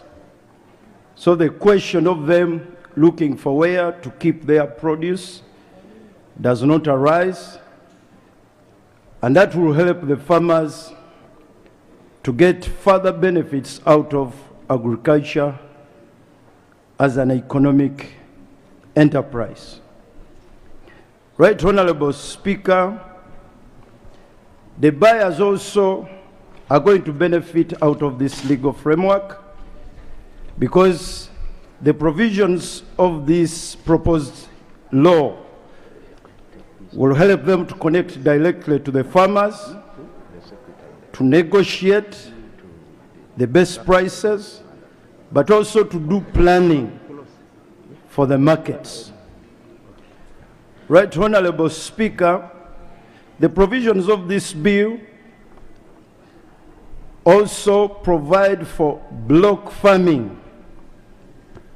All of us know that in this country, one of the huge problems to farming is land fragmentation. Block farming will give an opportunity to our farmers to aggregate the pieces of land in their possession and also therefore helping them to benefit out of economies of scale. It also helps the farmers, the block farming, to benefit out of the individual experiences of the farmers when they do farming together. And lastly, Right Honorable Speaker, contract farming and block farming, if this legal framework is enacted into law, it will help to improve the environment under which the farmers are going to produce, especially in the parish development model. It will help the farmers to access markets, and it will help the parish development model to be beneficial to our farmers who are waiting for it. Right Honorable Speaker, if this bill is passed into law, it will send a smile to the farmers of this nation that have long awaited for a legal framework that connects them to the best market. I so move, Right Honorable Speaker. Thank you. Thank you, Honorable colleague. Seconders, Honorable Alan Gonza. Honorable Polot Stella Isodo. Colleagues, 2 minutes.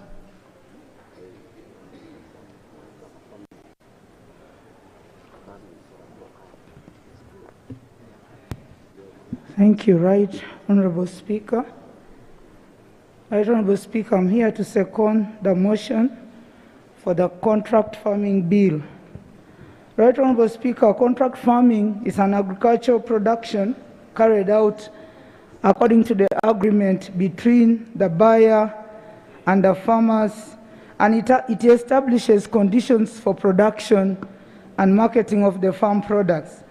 Contract farming in Uganda, Right Honorable Speaker, has been restricted to plantation crops such as sugarcane and tea, where outgrowers have been supplementing production of the large agribusiness farms like Kakira, Kinywara, Kasaku Tea Estate, among others. Right Honorable Speaker, adopting contract farming in Uganda will go a long way in improving the profit margin and revenue of the small-scale farmers, as it will also reduce the production costs since they will have blocked their farms and combined their labor. Contract farming will also promote good quality end products, since both the stakeholders have equal interest for the success in terms of production and processing. Right Honorable Speaker, directly contracting with buyers will increase competition, leading to higher prices of the farm produce for small-scale farmers, hence their higher incomes.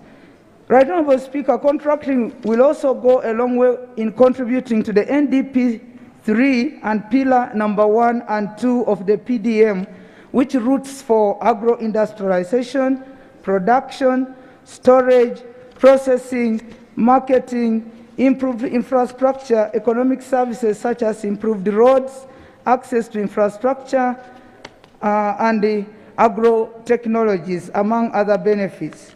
Right Honorable Speaker, Uganda can also borrow a leaf from the neighboring East African countries like Kenya, which has about 40% of the farmers producing under contract farming. And according to OYA, who did a survey in 2012, Uganda has only 5% of the farmers producing under contract farming. Right Honorable Speaker, I beg to submit. Thank you. Thank you, Honorable colleague. Honorable Kamera Kamugo.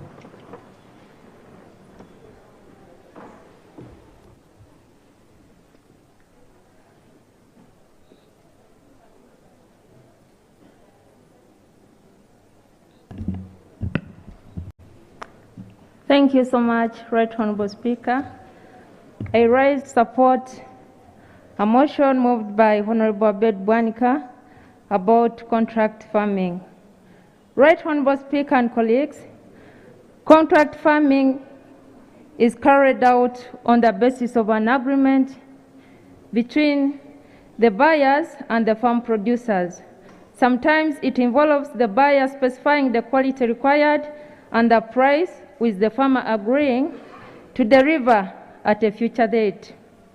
Right Honorable Speaker, the use of contracts has been attractive to many farmers because the arrangement can offer both an assured market and access to production support. Contract farming is also of benefit to buyers who seek supplies of products for sale further along the value chain or for processing. Right Honorable Speaker, there are also potential benefits for national economies as contract farming can lead to economies of scale. The farmers are assured of the market once their produce is ready.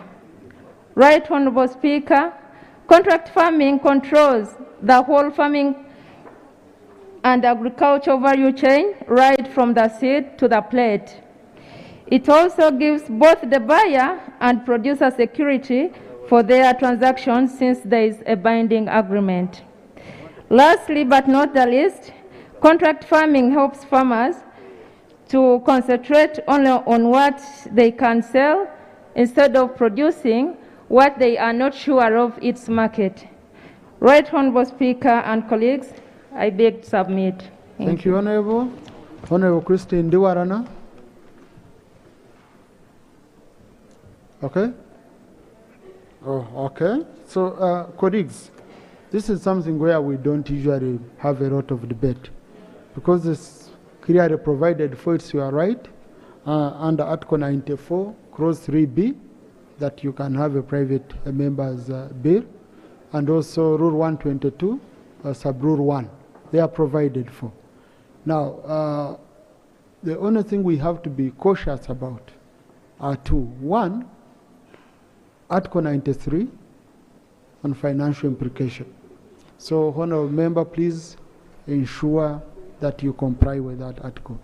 But number two, of course, also Article 94, Clause 4, Subclause C, where we put a heavy burden on the Attorney General, on the implementing agencies, if, for example, each member brought a private member's bill. So I want to encourage you, colleagues, before bringing these bills, always first go and dialogue with the implementing agencies. And you see whether there is a gap, and they can either improve on the existing laws, or if indeed a gap is so big, you can have this as a private member's bill.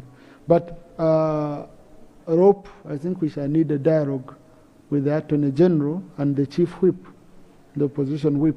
We see how best we can support members, not suffocate members, but also ensure that we don't bombard with so very many bills that are going to fail even agencies in terms of implementation. Now, Rule 122, Sub-Rule 2 is very clear. Once we give permission, then that's when the crack will come in and help a member. What a member is seeking is just under Rule 122.1, permission. So we don't need to debate on whether we are giving him permission or not. Okay? Once it's given, then we shall apply Rule 122, and we bring, he goes, he looks for a certificate of financial implication, support and all that, and it will be brought here for first reading once he meets all the requirements. And then we process, we will debate at the right time when the committee has presented a report. So, colleagues, now allow me to put a question that this House grants leave to Honorable Abed Bwanka to introduce a private member's bill entitled the Contract Farming Bill. Those in favor say aye, those against nay. The ayes have it. So, congratulations, Honorable. Go work on your maiden bill. Colleagues, a member having a private member's bill shouldn't put you on pressure to also go and start working on one. So it's your right, but it shouldn't put you on pressure that he will go on record as having introduced the bill. No, your participation, you can come and work closely with him. I don't want our members to be on any pressure. So I need us to do one more item in the performance of the loan for Karamoja, since the minister is here, and then we call it a day, colleagues. We would have done a great job. So, Clerk, can you call that item? Should be number 8 on your... Item 8, motion for adoption of the report of the Committee on National Economy on the performance of euro 110 million from the government of the Republic of Italy to finance the Karamoja Infrastructure Development Phase 2 under the Health Sector Development Plan. Chair, Committee on National Economy, and I will request government, if you have any new update that would help us, immediately you give it to us, and we call it a day. Chair? Thank you very much, Honorable Speaker. Honorable Speaker, I want to start by laying minutes of the meetings of the Committee on National Economy. Honorable Speaker, I beg to lay. 2, a copy of the report of the Committee on National Economy on the performance of euros 10 million from the government of the Republic of Italy to finance the Karamoja Infrastructure Development Phase 2, KIDIP, under the Health Sector Development Plan. I beg to lay. Honorable colleague, you have 10 minutes.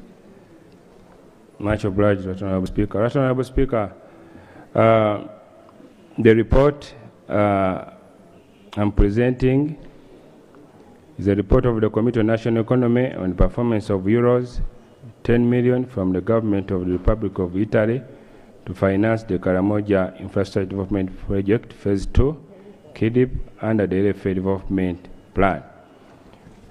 Right Honorable Speaker, on 19th March 2020, the Minister of Finance, Planning and Economic Development presented to Parliament a request to borrow the same amount from the government of Italy, and this Parliament approved the same amount on the 18th of June 2020. During the plenary sitting of the third meeting of the second session of the 11th Parliament, held on 14th July 2022, the Right Honorable Speaker directed the Committee on National Economy to assess the performance of the euro 10 million loan from the Republic of Italy. Pursuant to Rule 178(2)(c) of the Rules of Procedure, the committee considered the assignment and now reports. The methodology is clear, aware that I have 10 minutes. The findings, Right Honorable Speaker, 3.1, the delayed implementation of the project. The Minister of Finance informed the committee that the Karamoja Infrastructure Development Project, KIDIP 2, was designed to address the rural health care infrastructure distribution improve coverage, situation, access, and quality of health care in the region. Informed the committee that due to the obligatory loan effectiveness conditions, the loan implementation process delayed as government tries to fulfill loan effectiveness conditions, where one of them was issuance of a legal opinion of the Attorney General, and two, a verbal note to the Embassy of Italy from the Minister of Foreign Affairs notifying that all internal procedures have been fulfilled and finalized. That Honorable Speaker, we interacted with the Attorney General, and we noted that the Minister of Finance, Planning and Economic Development entered into a financing agreement without clearance from the Office of the Attorney General. And the Honorable Speaker, we also noted that an agreement between the government of Uganda and government of Italy was signed 1 year later, on the 19th August 2021, while the financing agreement was signed on 6th October 2021, stressing this without clearance by Office of the Attorney General. Right Honorable Speaker, consequently, different meetings were held, and one of importance to note was the one on 28th March 2022, where Minister of Finance officials and those of the Attorney General met to discuss the matters raised. And at the said meeting,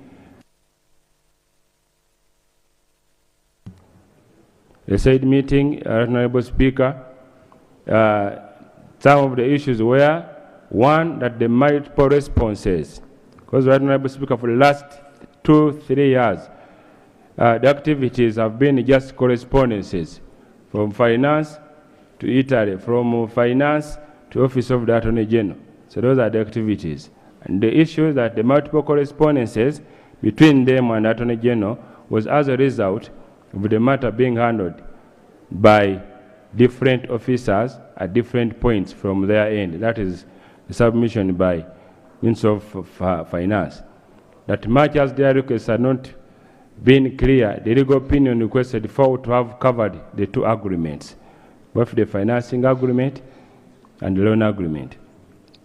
Right Honorable Speaker, the committee also noted that by the letter dated 5th May 2022, the Attorney General forwarded to the Minister of Finance a respective addenda, the two agreements on the law applicable and dispute resolution.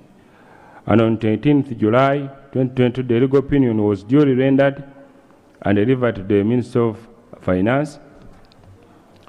Honorable Speaker, the committee observed the following. The Minister of Finance, like I mentioned, the Minister of Finance signed the financing agreement without seeking legal opinion, contrary to Article 119, 4B, and 5 of the Constitution of the Republic of Uganda.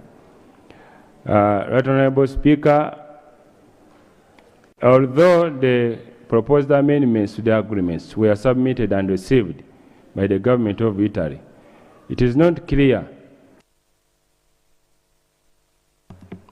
Honorable Speaker, I don't know whether the problem is the timing.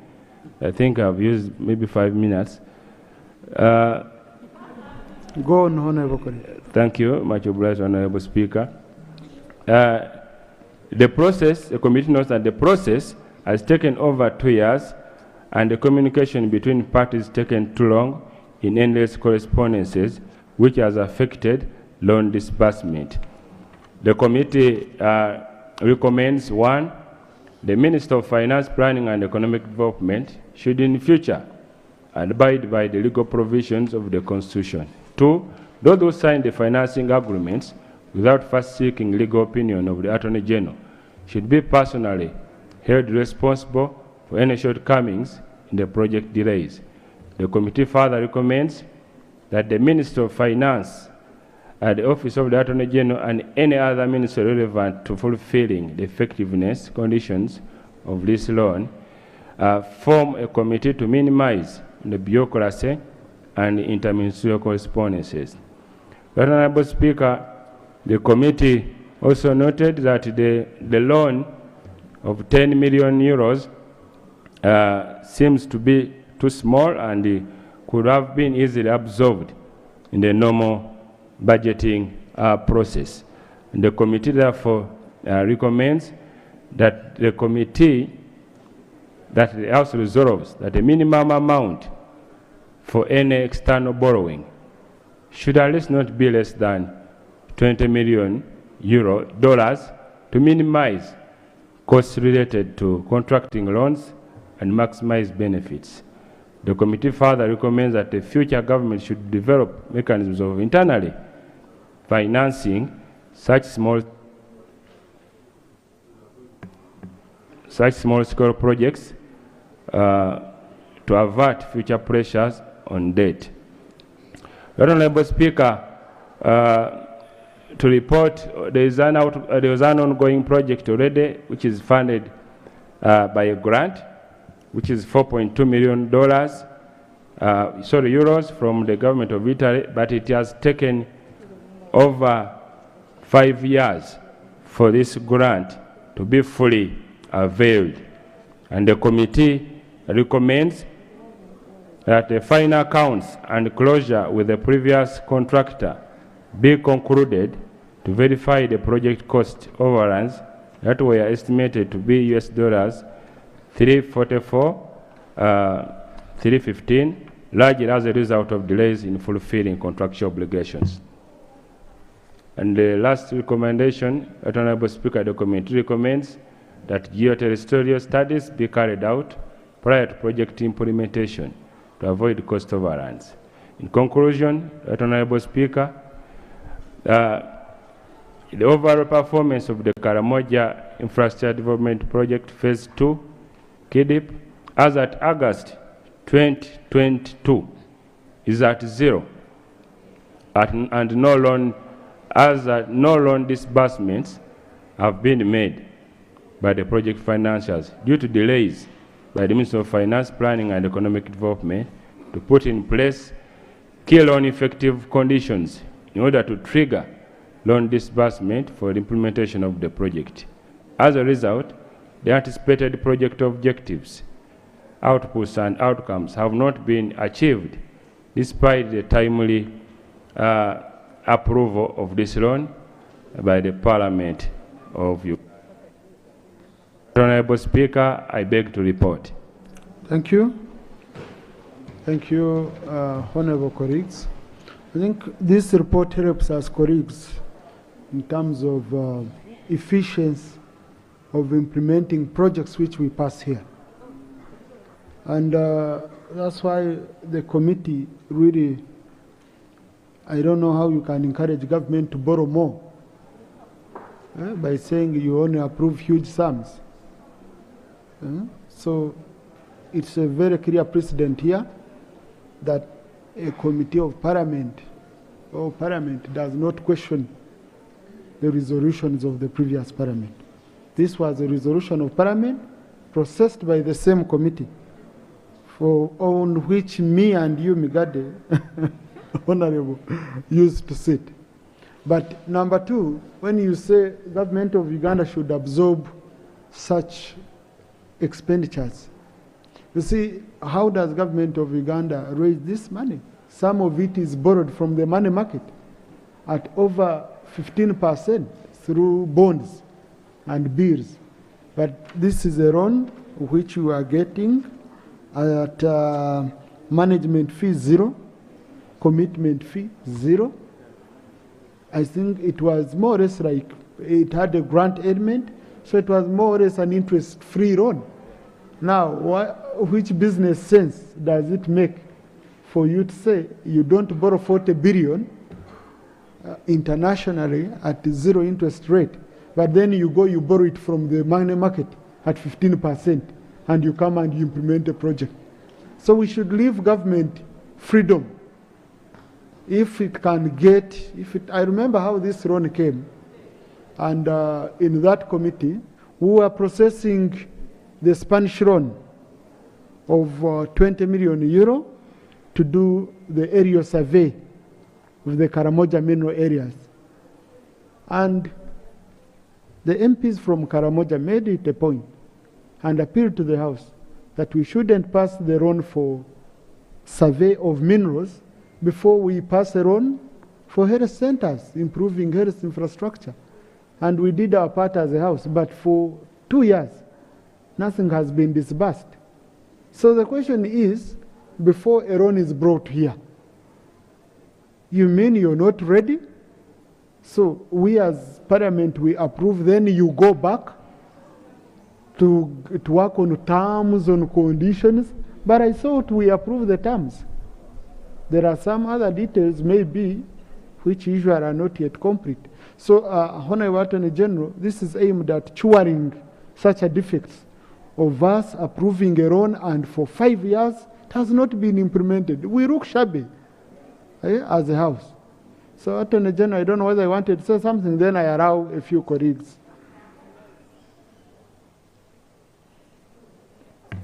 Thank you very much, Right Honourable Speaker. Right Honourable Speaker and honourable colleagues, I actually read this report with interest, and I took interest in this.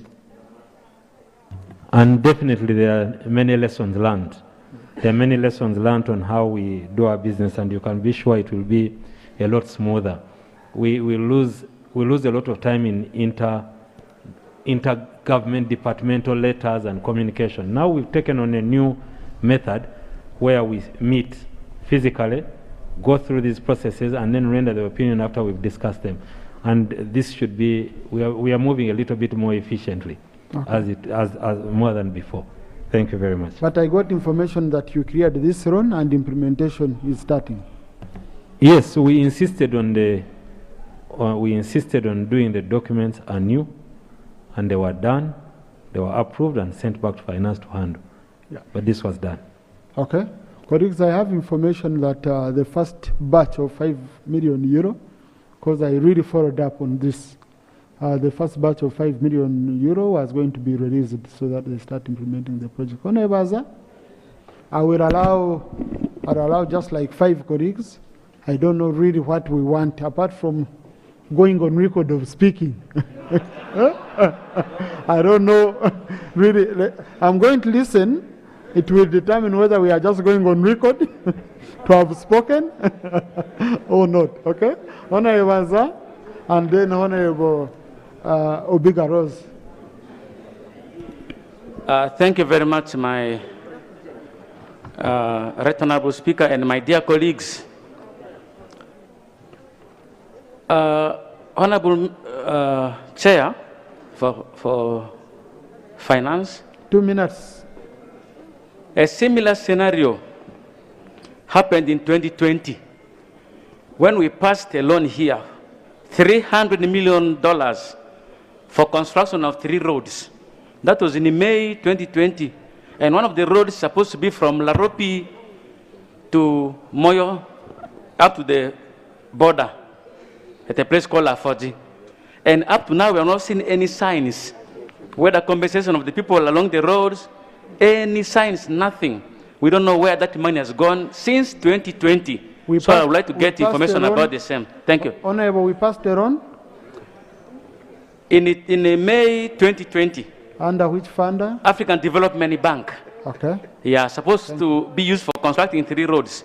And one of them is from Laropi to Afoji border point with the Sudan. And up to now, there are no signs.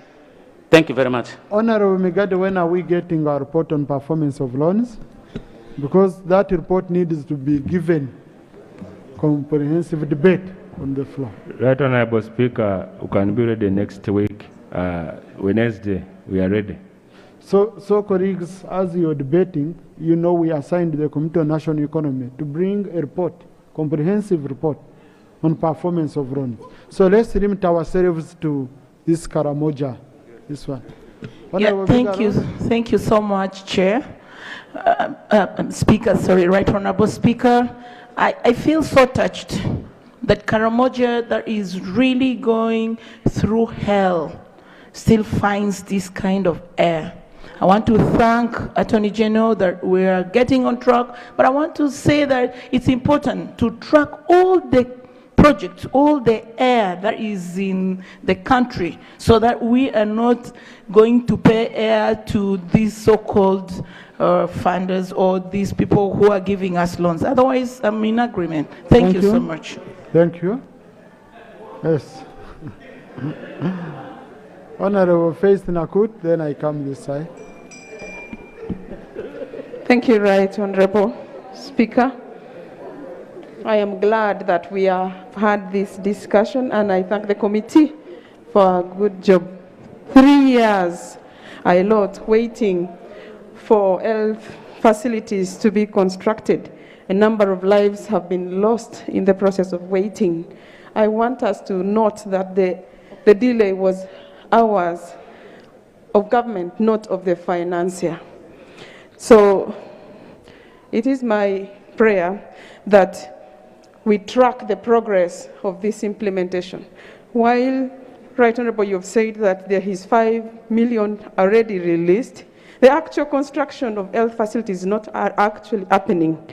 And if we have to wait for another 3 years to review this, then we will be contributing to the number of lives that are being lost. As a result of this wait for 3 years, members need to know that Karamoja missed all the other alternative financing for healthcare, including the U-Gift. So let Parliament do its work of tracking progress, of causing government to take action where there is a commitment of this kind. Thank you. Thank you. Remricha.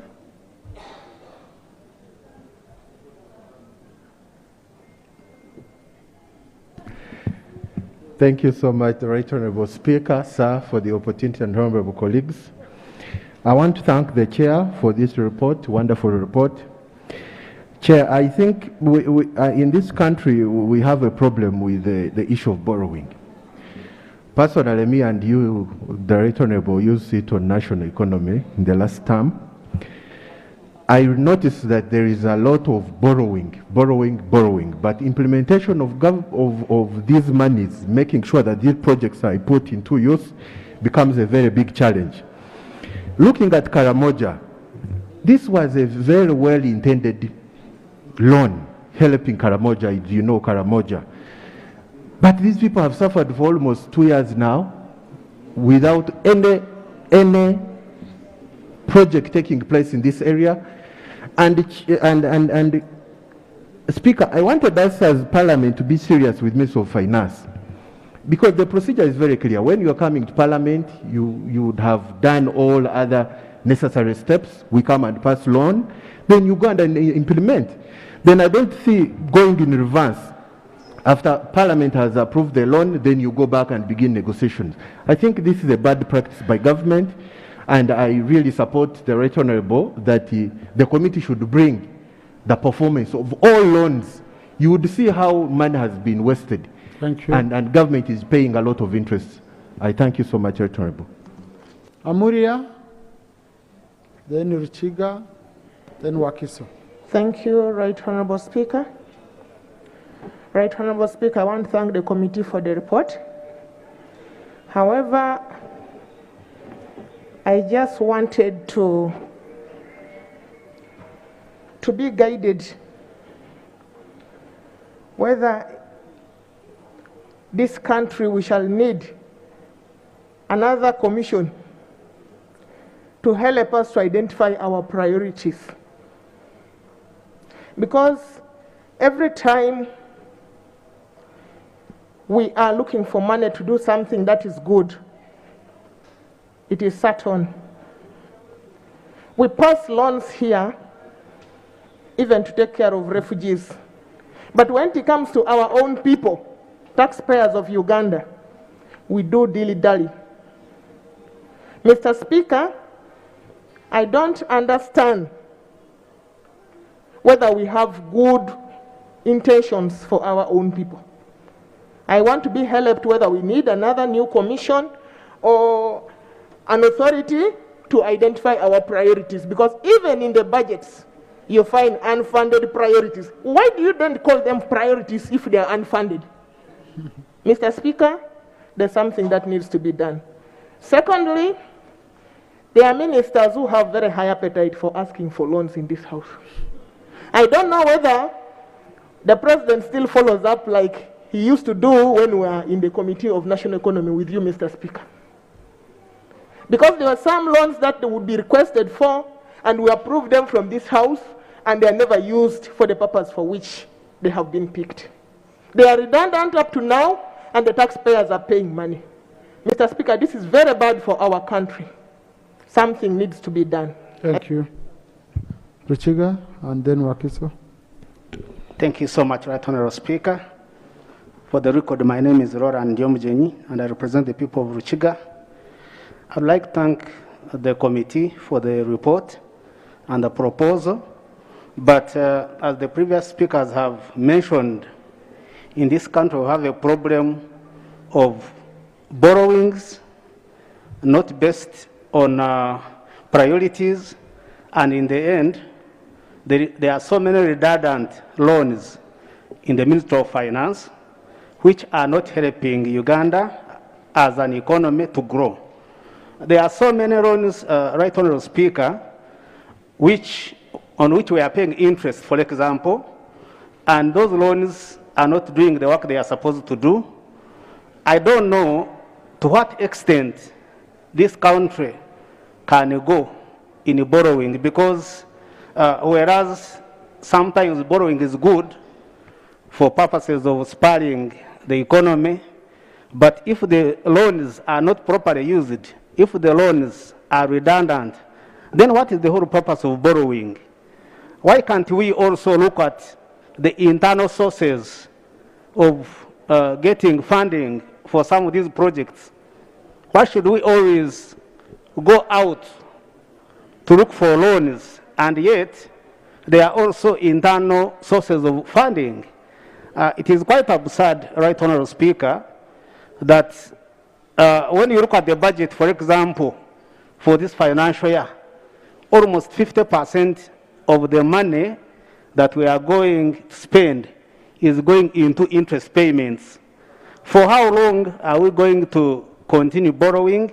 And yet, this borrowed money is expected to be bringing...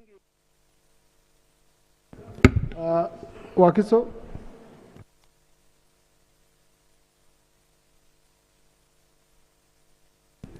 Thank you so much, Right Honorable Speaker. Right Honorable Speaker, we appreciate the committee, and because it's going on record, and after that we are likely to pass it as a House, on page 8, I would request that as we extract the statement that is encouraging the borrowing of 20 million, so that it's entirely extracted. We should recall that as a country, our public debt is over 52%.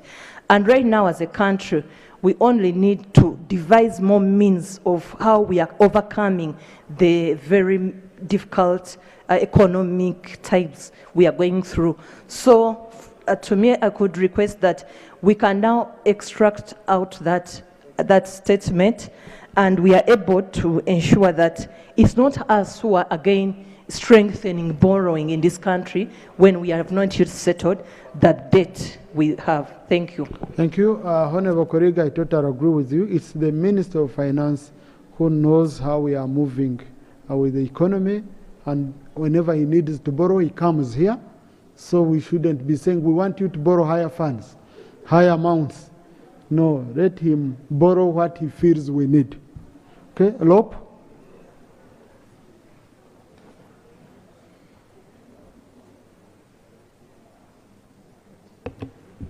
Thank you, Right Honourable Speaker. I want to thank the chairperson for the report. Of course, I'm not oblivious of the fact that it's partly post-mortem, but a progressive post-mortem, so to note. I would like to invite the chairperson, Right Honourable Speaker, and the members of the committee, because they are going to handle so many such complex situations of borrowing, to in the future to be bold. One, to tell Parliament who are these officers who are signing without the opinion of the Attorney General. You know, where do they get the locus to opine on a matter that is legally closed? Because then, if we do not mention them, then we are incubating impunity. Because what I have seen here, probably the Attorney General has been doing fire brigade. But the lender was very, very firm on conditions precedent that the opinion of the Attorney General must obtain before the loan is cleared. Right Honourable Speaker, I think there is a problem here. I just want to invite the chairperson in future to have courage to mention these individuals so that we can know people who want to usurp powers of the Attorney General, who refuse to sign until conditions were met. We can only be thankful to the lender by being insistent. Two, Honourable Speaker, is the fact that the committee was not generous enough to give Parliament enough information on the specificities of the beneficiaries, because probably we know it's an old facility for the 10th Parliament, by way of appraising the exact projects and districts, and probably where needed the specific amounts thereof. One of the worries, Honourable Speaker, and I know it will come back here at some stage, 10 million euros in 2020. Did the committee consider a GDP deflator on the figure to be sure that the same project goals will be achieved? I would expect a comment so that we get an assurance from government that probably there is a remedy to close the financing gap. This money cannot serve the same purpose and accomplish the project. In fact, Honourable Rope, it was 46 billion at that time. Now it is 38 billion. So we have a problem there. And Honourable Speaker, as part of what we can agree, can we invite the Minister of Finance to come here and make a comment on this loan, even when this report passes, as to how eventually the entirety of the targets will be obtained in the circumstances given the erosion of the value then. Board Honourable Speaker, those are the comments I wanted to make. I thank you. Thank you. Thank you, Honourable Chief Chairman. These are clear issues. Okay? It's a very clear report, and we expect another report from you. Colleagues, I've listened, all of you are submitting. No one is bringing out anything specific to this. They are general. They are general issues to do with the report, which we expect next week. And where the Minister of Finance will have to come here and explain. There are ones which are even worse. There are those which are worse when you get the report. So, but in the meantime, extract the report of the committee in 2020 and upload it on our fresco so that we can easily access it and members are able to get the details. Colleagues, I don't want to waste any more time on this matter. I now put a question that the report of the Committee on National Economy on the performance of the loan of euros 10 million from the Government of the Republic of Italy to finance the Karamoja Infrastructure Development Phase 2 under the Health Sector Development Plan be adopted. Those in favor say aye, those against nay. Be adopted with amendments, yes, because there are clear amendments which we've made. Those in favor say aye, those against say nay. The ayes have it. The meeting I had called for tomorrow at 9, I can say I still have some time.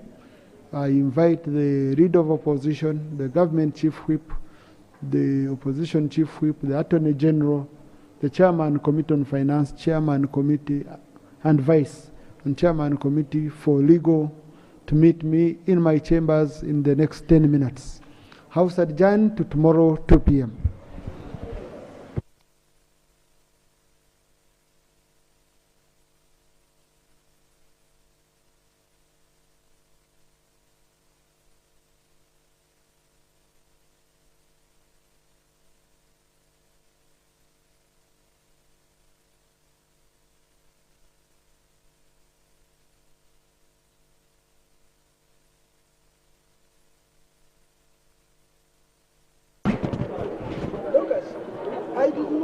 follow up my issue.